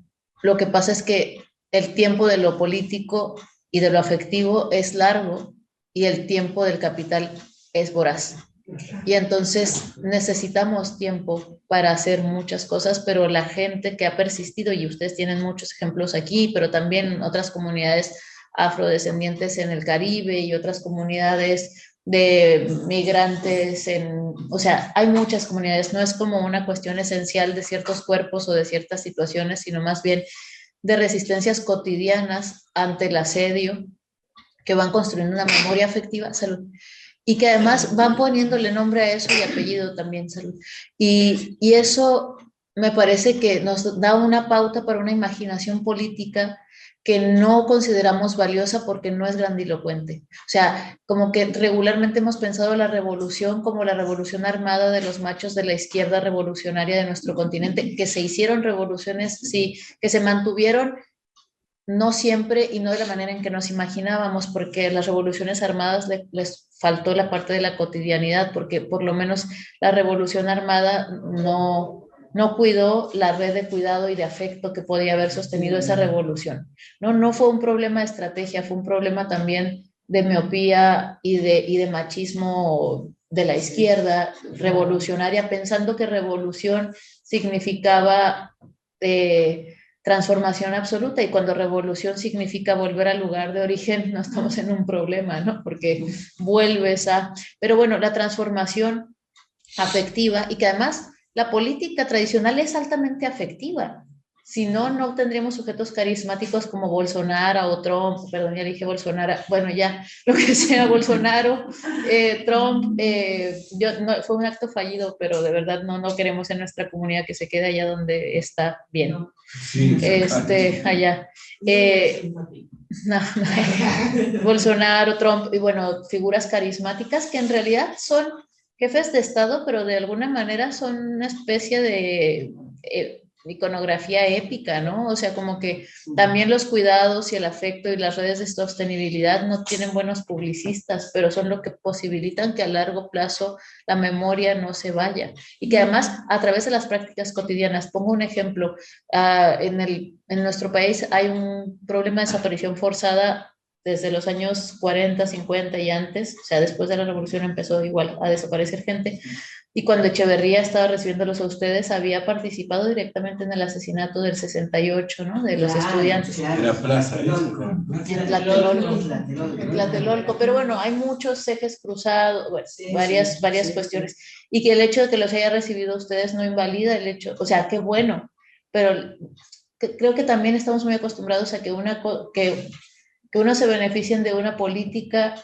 no quita que nosotros, o sea, que ustedes que hayan recibido asilo es maravilloso, y el tipo era un genocida, pero no significa que ustedes no tuvieran derecho al asilo. No fue Echeverría, era lo que tenía que hacerse, ¿no? Y eso no desmerita el hecho de que ustedes no estaban apoyando el régimen de Echeverría, estaban haciendo otra cosa. Es una política internacional que convivía con los acuerdos estatales. Claro. Sí, exacto. Entonces, lo que creo que además, otra vez, para que la política funcione, o lo político y lo afectivo, regularmente viene de prácticas muy cotidianas. Hay un libro que se llama Recetario para la Memoria, que es un libro de las madres de las buscadoras del norte de México, que se llama, un pueblito que se llama El Fuerte, que son de Sinaloa, que además es un estado donde hay mucho narcotráfico y una de las cunas del narcotráfico, y hay mucha desaparición, sobre todo de jóvenes, de mujeres también, pero sobre todo de jóvenes varones que están o no implicados en las filas del narcotráfico, o a veces simplemente están ahí y pasó. Entonces las madres de ellos empezaron a buscar y empezaron a hacer justamente este ejercicio de clasificación de las personas que encontraban para que otras personas pudieran encontrarlo. O, aunque no encontraran a sus tesoros, porque ellas dicen que eso es como un tesoro, van buscando tesoros, hicieron un recetario para la memoria y lo que hicieron fue las recetas de las comidas que más les gustaban a sus hijos, las pusieron ahí y además pues cocinaban para los hijos, ¿no? Entonces, una cosa que es muy del orden de lo cotidiano, resulta súper dura porque al final cuando tú estás comiendo eso también estás en una ceremonia, la comida es una ceremonia, hay muchas cosas en juego, pero al final yo me acuerdo de mi abuelita más, supongo, no sé, no era Marie Curie, pero por lo que me decía y lo que hacía cuando yo era pequeña yo me acuerdo de ella constantemente con ciertos aromas, con ciertos tal, mi memoria afectiva está súper instalada en esas cuestiones que tienen que ver con lo cotidiano, ¿no? Y que lo cotidiano es lo que al final nos hace sobrevivir. ¿Cómo se llama? Recetario. Para la memoria. También se hizo una exposición en el centro de la imagen de ciertas fotografías donde se recreaban los platillos y esas cosas, pero también no se está mercantilizando, hay algo como del orden de lo afectivo que no es como extraíble, digamos, ¿no? Y eso es bien interesante. Aquí pues se hicieron otras cosas, otras estrategias y eso. Pero es a lo que me refiero, que el problema de la revolución no fue la revolución, fue la falta de estrategia para pensar las imaginaciones políticas y las imaginaciones micropolíticas más allá del triunfo de la voluntad de la masculinidad armada, ¿no? Que al final eso es complicadísimo. Y bueno, a mí me parece que es algo como que, y no lo quiero esencializar, no es una cosa de mujeres, no es una cosa de mujeres de, nosotras cuidamos y entonces nosotros somos más afectivas y entonces no, ni siquiera de testosterona ni de hormonas, tiene que ver con, nos tocó ese lugar como de minorización, hicimos algo políticamente afectivo con eso, pero también la gente que se dedica al cuidado, que no son mujeres o que se desvinculan de eso, están haciendo algo con esa memoria corporal política y micropolítica. Me parece que al final esas son las cosas que van quedando y que además no son glamurosas, pero sí son importantes, ¿no? Y estamos muy acostumbrados a que todo tiene que ser muy épico, ¿no? Para que pueda ser valioso. Pienso, y conectándolo con esta cosa de la narrativa de los cazadores de mamuts y estas cuestiones súper épicas de la masculinidad, y no digo que de los hombres, sino de la narrativa de la masculinidad, que hay muchas personas que se inscriben en esa narrativa y en esa cartografía política que no son varones, ¿no? O que... Sí, ¿no? sí, eso. Y hay muchas personas que están dentro, que se desascriben de la masculinidad, aunque participen físicamente de esa lectura, digamos, que hay mucha gente desobediente, entonces eso es interesante, pero cuando Ursula Le Guin, no sé si la conozcan, que es esta narradora fantástica de ciencia ficción feminista de los años 80. Hay un cuento muy chiquitito que se llama La bolsa de carga de la ficción. Y ese texto es 5 o 10 páginas, es chiquito, muy chiquito, y ella empieza a imaginarse otra forma de pensar el mundo que transformaría toda la imaginación política nuestra. O sea, mientras se dice de los cazadores que iban y cazaban el mamut y te traían la carne y evolucionamos por eso y todo eso, ella decía, antes de eso tuvo que haber alguien que fuera capaz de recolectar las semillas y guardarlas. Y entonces le importa, la figura central ni siquiera son las mujeres ni los hombres, la figura central es una bolsa, es un lugar donde puedas guardar y asegurar los alimentos. Y entonces empieza a cambiar toda la perspectiva y dice, y claro, recoger un grano de trigo no es tan interesante ni tan épico, pero aseguró la subsistencia del grupo.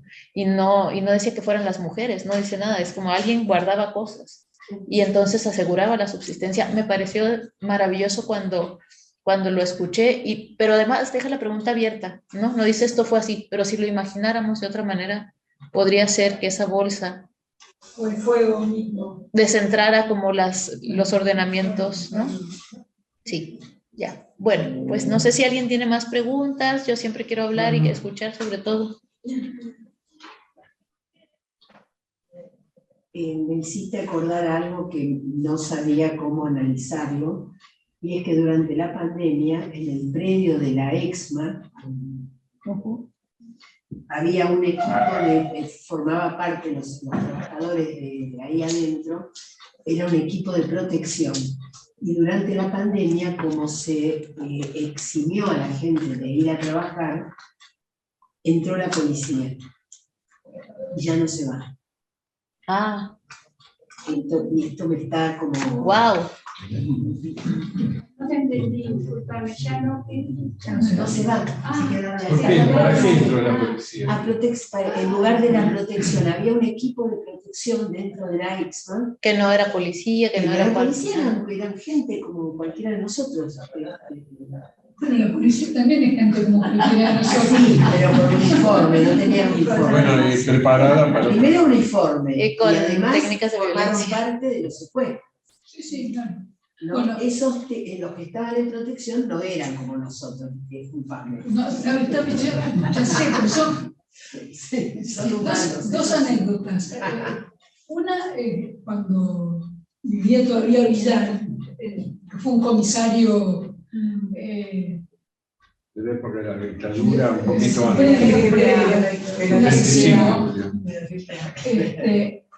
Un familiar mío contaba muy impresionado que habían ido a buscar a un cumpleaños, no sé si a los nietos o qué sé yo, y estaba Villar, el abuelo de uno, con sus nietos en las rodillas, ¿no? Y muy impresionado porque era una situación de un asesino Un abuelo, siendo abuelo, ¿no? Una cosa. Y a mí me pasó al principio de la pandemia, no sé, en el mes de abril, mayo, yo tenía autorización para trasladarme y tenía que ir a buscar una llave a la otra punta de la ciudad. Y volví a tener esa sensación que yo tenía en los años 76 de circular por una ciudad militarizada. Digamos, yo no digamos, si me paraba la policía o los militares, yo tenía papelito, pero era una sensación horrible de estar en una ciudad, mi ciudad, yo nací aquí, que me hacía acordar al año 76. Claro, evocabas esas épocas. Sí. Julio, ¿qué quieres decir? Sí. Pues, gracias. No, se nombró hoy la pandemia y como que me quedó dando vueltas esta cosa de pensar no solamente las muertes por cuestiones políticas, sino también la cosa más cotidiana, la sociabilidad, como vos decías hoy, sobre el duelo, ¿no? Porque antes de la pandemia empezó como una moda, ¿no? De acortar el tiempo de según una persona y antes iba todo el día, un duelo, 24 horas o menos, y ahora se empezó como a achicar el tiempo, 2 horas, o directamente no hacer el duelo correspondiente, ¿no? Y también con el COVID, el tiempo del duelo también se achicó. Claro. Por razones sanitarias, etcétera, ¿no? Digo, me parece que, no sé cómo pasó en México, pero me parece que acá había una cuestión de como negar o pasar rápidamente a otra cosa, ¿no? Es decir, no hay un espacio, ¿no? Como si quisiera borrar socialmente ese espacio de duelo, ¿no? Parece que eso, no sé cómo si es en México, porque México tiene otra relación con la muerte y cómo viven el duelo y cómo hacen los, ¿no? Incluso el Día de los Muertos es absolutamente distinto, ¿no? Entonces, bueno, no sé si quería preguntarte eso sobre cómo viste vos o cómo percibiste vos esta cuestión del duelo y las consecuencias, ¿no? De la pandemia también, si podés decir algo. Sí, hay cosas muy dispares también dependiendo del país, porque también como Argentina, México es muy grande, tiene mucho territorio y es muy diferente entre esos territorios. La pandemia fue yo estaba muy encabronada, o sea, dije, mira, lo están haciendo en nuestra cara, y yo sé que sí, o sea, el virus estaba, sí había un peligro sanitario, eso no lo estoy negando, o sea, pero qué bien les vino, o sea, qué bien producido todo, qué bien orquestado, como algo que era A, lo llevaron a B y a C y así, a implementar una biopolítica, necropolítica selectiva. Y yo lo que veía en ciertos casos es que la gente, obviamente la gente a la que tenemos una casa y un empleo y que somos la clase media en México, la clase media y alguna gente de la clase media alta y media baja, tenían como una concepción de estar en casa, guardarse, tal.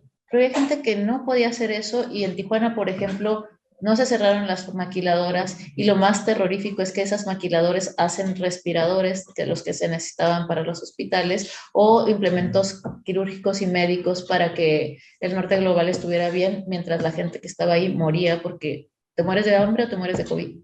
Y la gente en Tijuana no se guardaba tanto, o sea, la gente circulaba y no estaba tan militarizado, digamos, cuando en condiciones regulares está más militarizado, rarísimo. Entonces había una predisposición al contagio y había gente que, ahora viene lo del duelo, que moría solita y que era terrible, pero había gente de familias que iban y enterraban a sus muertos y luego morían porque se contagiaron. Entonces era como una circulación muy extraña lo del duelo. Y sobre todo que se empezó a tratar así como algo que no se puede hacer, la excepcionalidad estaba en hacer duelo, no en, o sea, tenemos que, como tú dices, pasar, como acelerar el tiempo del duelo, y no se habló públicamente de eso. Además, creo que, y aquí ustedes me dirán mejor, el duelo no es lineal, ¿no? O sea, el duelo es la cosa menos lineal que hay, o sea, porque puede que pase hoy y lo sientas en 10 años, y lo sientas más fuerte que el día que pasó, ¿no? Porque hay una cosa inexplicable, probablemente hay mecanismos psíquicos que yo desconozco y ustedes sí conocen y tienen más trabajados. O desconocidos básicamente, pero tienen ahí como unas líneas de orientación, una cartografía. Pero sí, hay veces que dices, bueno, esto supongo que estoy en shock y en 5 años me voy a soltar a llorar en medio de una plaza porque me acordé de que pasó esto hace 5 años y habrá algo que lo detone, ¿no? Es fuertísimo eso. Y si se lo explicamos a la gente es como, pero ¿qué te pasa? Estás completamente fuera de la temporalidad, porque el duelo tiene una temporalidad distinta, afectiva. Y entonces hay gente como Rivera Garza que tardó 30 años en escribir esa novela, no porque no le importara, ni porque apenas podía hablar de eso, ¿no? Esto a veces se puede.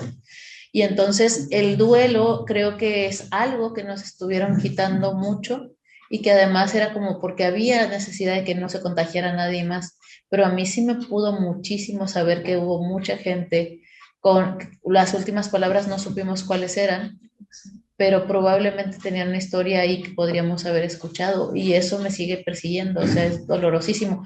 Tijuana no se paró, pero sí hay otros lugares que en México que sí tuvieron como otro lugar. Y aquí pienso mucho en comunidades originarias donde el trabajo con la sanación es diferente, no solo pasa por racionalizar, sino por justamente tener sus hierbas, sus rituales, sus temazcales, cosas que tienen que ver con sanación y con otra forma de colectividad y de duelo que podrían ser mucho más extensivos a otras comunidades, pero que como no consideramos que eso sea científico o importante, o por nuestro propio como descuido de justamente y nuestros propios racismos internos en México, no son tomados en cuenta. Creo que pasa mucho que esas comunidades nos enseñan un montón de cosas que no queremos saber o que no queremos entender. Y pues las abuelas, las abuelas que no son siempre tus abuelas, pues las abuelas o las personas de comunidades originarias se tomaban sus tés, hacían sus cosas, seguían porque tampoco iban a tener vacunas, ¿no? Y algunos no querían vacunas tampoco. No, en mi comunidad, si me permiten compartir. ¿Y el duelo también nos puedes decir? Sí, sí, claro. Hubo comunidades que cerraron fronteras. Ah, mira eso. Cerraron autoprotección. Literal y decían como de que aquí nadie que no sea de la comunidad de Oxtoma, Tohuaco, etcétera, no puede pasar. O sea, el extraño, porque también, y que me parece que es como algo de la antropología de la salud que atraviesa como los pueblos originarios, de ver a la enfermedad como un ente distinto, ¿no? Y eso lo trabaja una de mis amigas que tiene que ver con que la visión de los pueblos originarios es que la enfermedad no es de nosotros, O sea, la enfermedad viene acá, entonces se cerraban y bueno, claro, y quien saliera como sin algún permiso y eso, o sea, pagaban una multa, o sea, y hablaba de una organización que es básicamente lo que yo estoy tratando de discutir en mi tesis, de que hay formas de participación política que difuminan las instituciones, ¿no? Pero que están haciendo política y que los pueblos originarios vienen a enseñar. ¿No? Claro, que crean comunidad de por medio. Me parece que al menos en esa región, en esos pueblos, el tema del duelo no fue tan difícil como en las ciudades, ¿no? Porque hubo una organización interna, ¿no? Entonces, ¿había contagios de COVID? Yo creo que sí, pero no lo veían como eso, ¿no? Seguro por algún contacto con el exterior. O sea, claro, ¿no? Y los que salían a comprar como los insumos para vender dentro de la comunidad probablemente estuvieron en contacto y eso, pero no se veía como ese aspecto del COVID fuera, ¿no? Entonces se permitían hacer el duelo. Pero, por ejemplo, me viene a la mente el primer caso de Huejutla, que es donde yo soy, de la primera persona contagiada. Para empezar, los medios de comunicación de que tipo, era la noticia, ¿no? Y investigaron dónde vivía, investigaron eso y todo lo sacaron a la luz. Y la persona... Arresto domiciliario prácticamente, ¿no? Claro, gravísimo, ¿no? Y en la familia fue de que ingresó, fue una enfermera, ingresó un día al hospital y salieron sus cenizas. Ay, no. Sí. Entonces, ese proceso todavía más acotado porque muy fuerte. Y luego, de parte de mi familia, no familiar, sino amigo, que pasó lo mismo. Había ido al hospital por dolor en la columna y a los 3 días entregaron las cenizas porque resultó que era COVID. Y bueno, y ahí empezó una narrativa de que no se están infectando.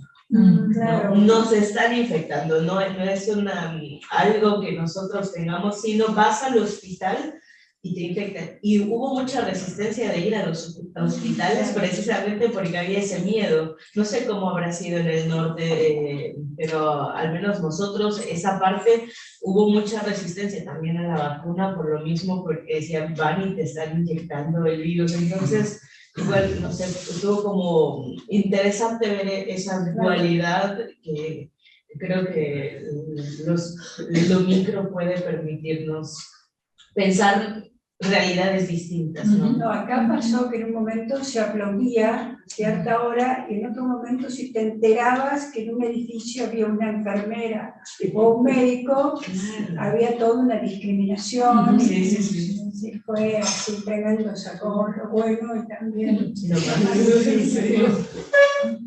Pero afectos muy básicos, ¿no? Al final, ¿no? O sea, el miedo y como esa parte como de celebración.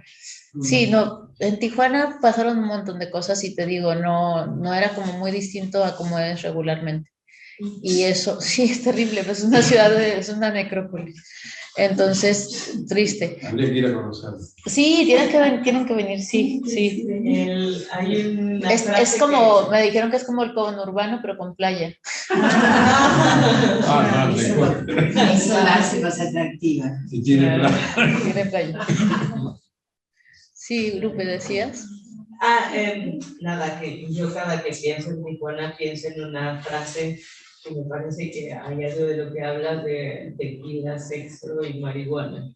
Ah, sí, esa es la frase de... La típica de Tijuana. De la canción de Welcome to Tijuana. Sí. Ojalá, sería muy divertido si solo pasara eso.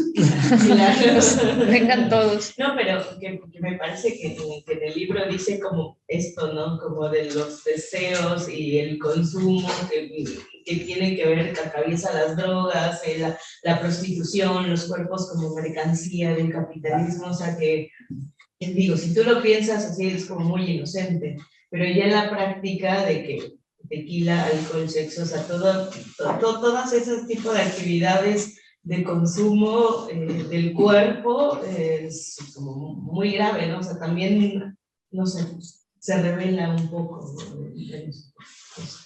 Sí, es muy complejo porque ahí se juegan un montón de cuestiones. Por ejemplo, el trabajo sexual no siempre es trabajo forzado y tampoco, no siempre es trata, pero hay mucha trata, ¿no? Hay mucha trata y trabajo sexual y trata no son equivalentes, ¿no? Eso es súper importante, pero sí hay mucha trata, también hay un montón de infecciones de varios tipos, pero también hay como una politización desde la emergencia muy interesante y luego hay una comunidad artística importante, entonces como estas cosas que ahí viene otra vez el arte y las cosas como a nivel simbólico que nos restituyen y que nos dan un espacio como para respirar en conjunto, pero es una ciudad muy dura y que mucha gente y es una ciudad muy cariñosa al mismo tiempo, entonces mucha gente que va a Tijuana le encanta Tijuana o la detesta, ¿no? Yo la quiero mucho, pero es complicado, ¿no? A mí me parece que me gustaría que no fuera así, pero es así.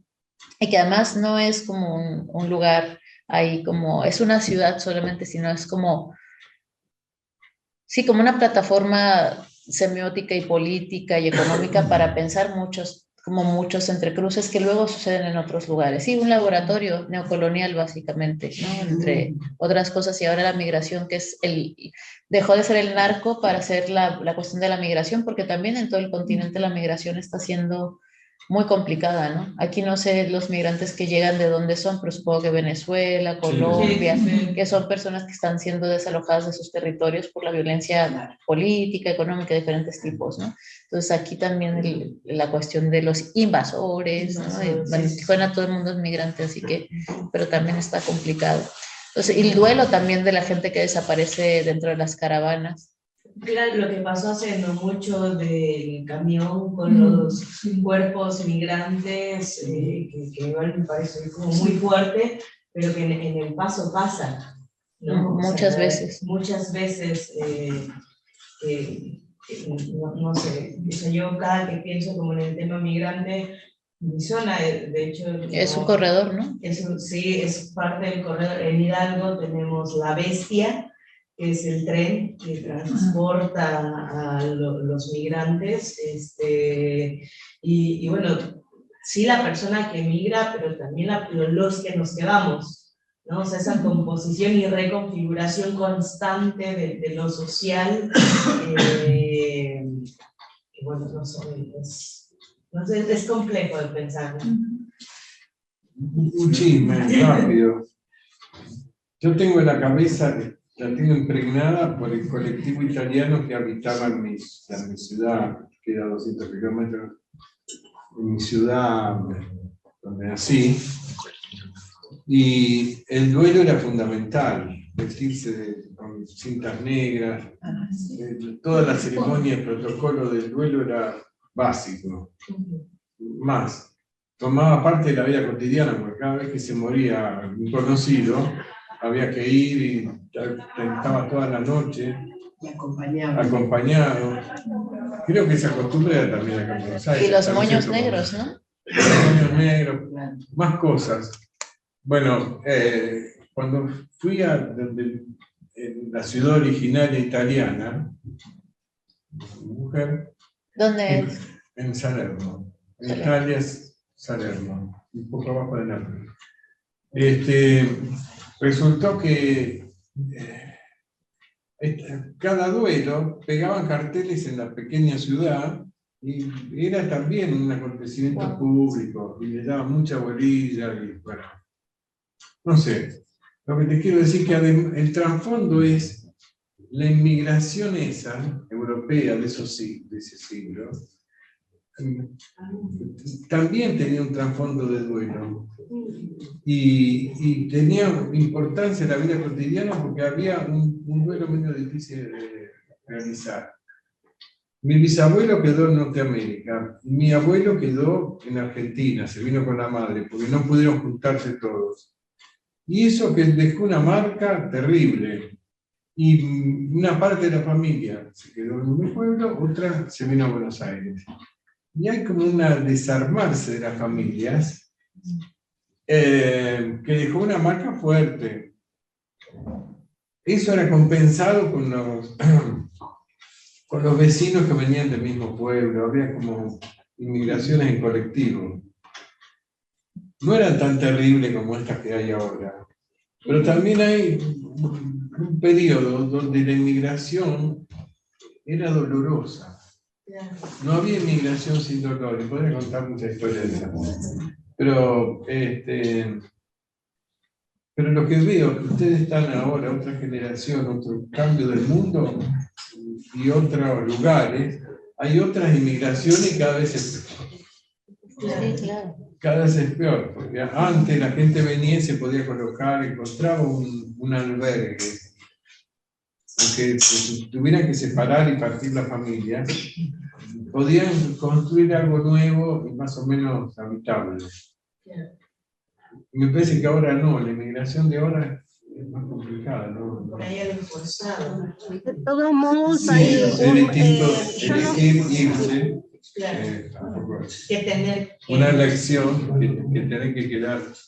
Bueno, también. Yo no sé cuál es, Juan Carlos, yo no sé cuál es el porcentaje, pero sé que muchos que venían de Europa, así como parte de tu familia y parte de la mía también, pero muchos se volvían también, porque, bueno, no encontraban acá un lugar, el lugar que esperaban o que se les había prometido también. Pero no sé el porcentaje, pero no es poco importante el porcentaje de la gente que vino, pero luego volvió a Europa. Poblamos de Argentina. Pero por eso hubo dos migraciones. Poblamos de Argentina con italianos y españoles. Sí, ve curioso, también fuimos al pueblo de mi suegro. También el pueblo era una aldea en medio de Navarra, que cambió todo ahora, pero venían corridos por la aridez de Europa, por la dificultad digo, por mi familia. Venía corrido por el hambre o la falta de horizonte.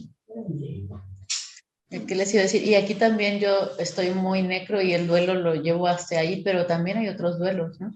Muchos otros, y por eso el duelo de la separación, el duelo de la migración, el duelo amoroso, ¿no? Bueno, eso es el paradigma de todos los duelos. Ese es el duelo, ¿no? Que solo se nos permite A saber. pesar de que la pleniana dice que es el duelo con la madre, no sé qué, la madre. A ver, cuéntanos. No, pero que hay como un paradigma de duelo, a partir de lo cual se generalizan. Hay extrañezas llamativas también, por llamarlo de algún modo. Vos que hablabas de tu familia, yo recuerdo que mi abuela, que también, una migrante también de Europa e Italia, ella lo que extrañaba eran las montañas de su pueblo. Entonces ella me decía, acá es muy feo, nena, acá es muy feo. Y se refería a la llanura. Y extrañaba las montañas. La experiencia que yo viví después, porque habiendo nacido en una ciudad con mar, una ciudad marítima, después me trasladé a una ciudad que tenía río. Y la comparación entre el mar y el río marrón fue una extrañeza, es muy curioso. Acá es muy feo. Pero con un sentimiento profundo, realmente de verdad.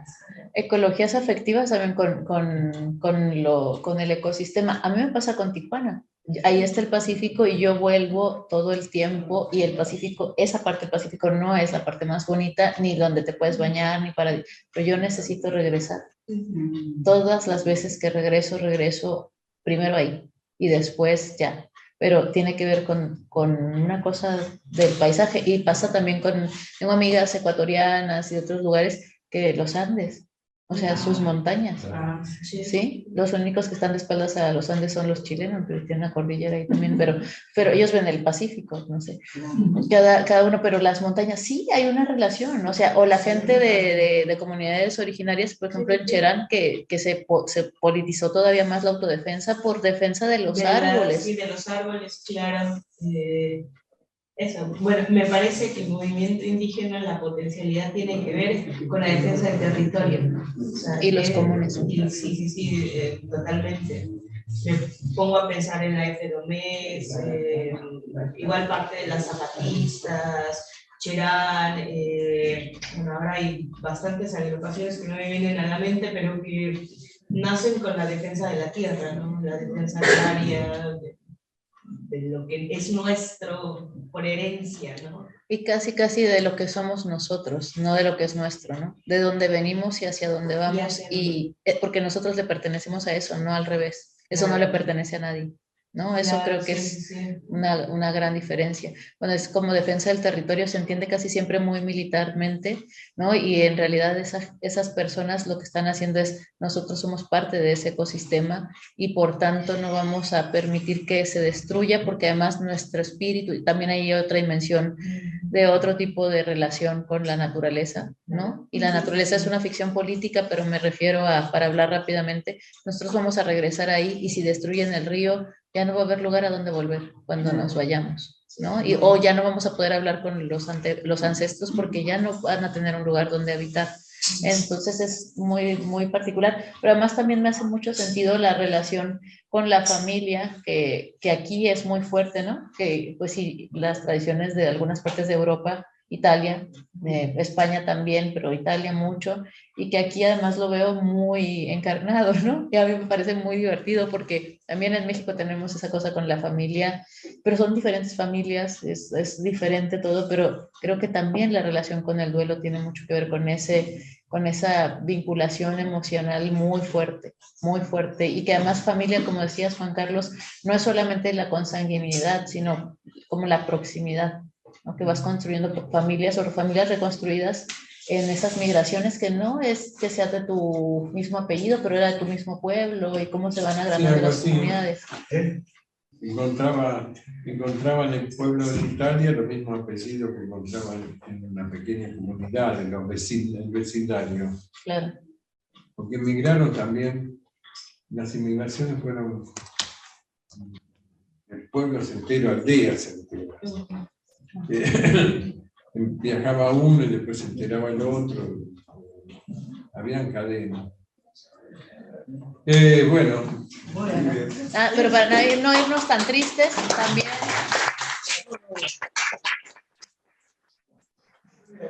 Sí. El humor también es parte de nuestras formas de restitución, ¿no? Hay humor, hay fiesta, hay cuerpo, hay baile, hay otras formas de hacer el duelo que me parece que también se colectivizan.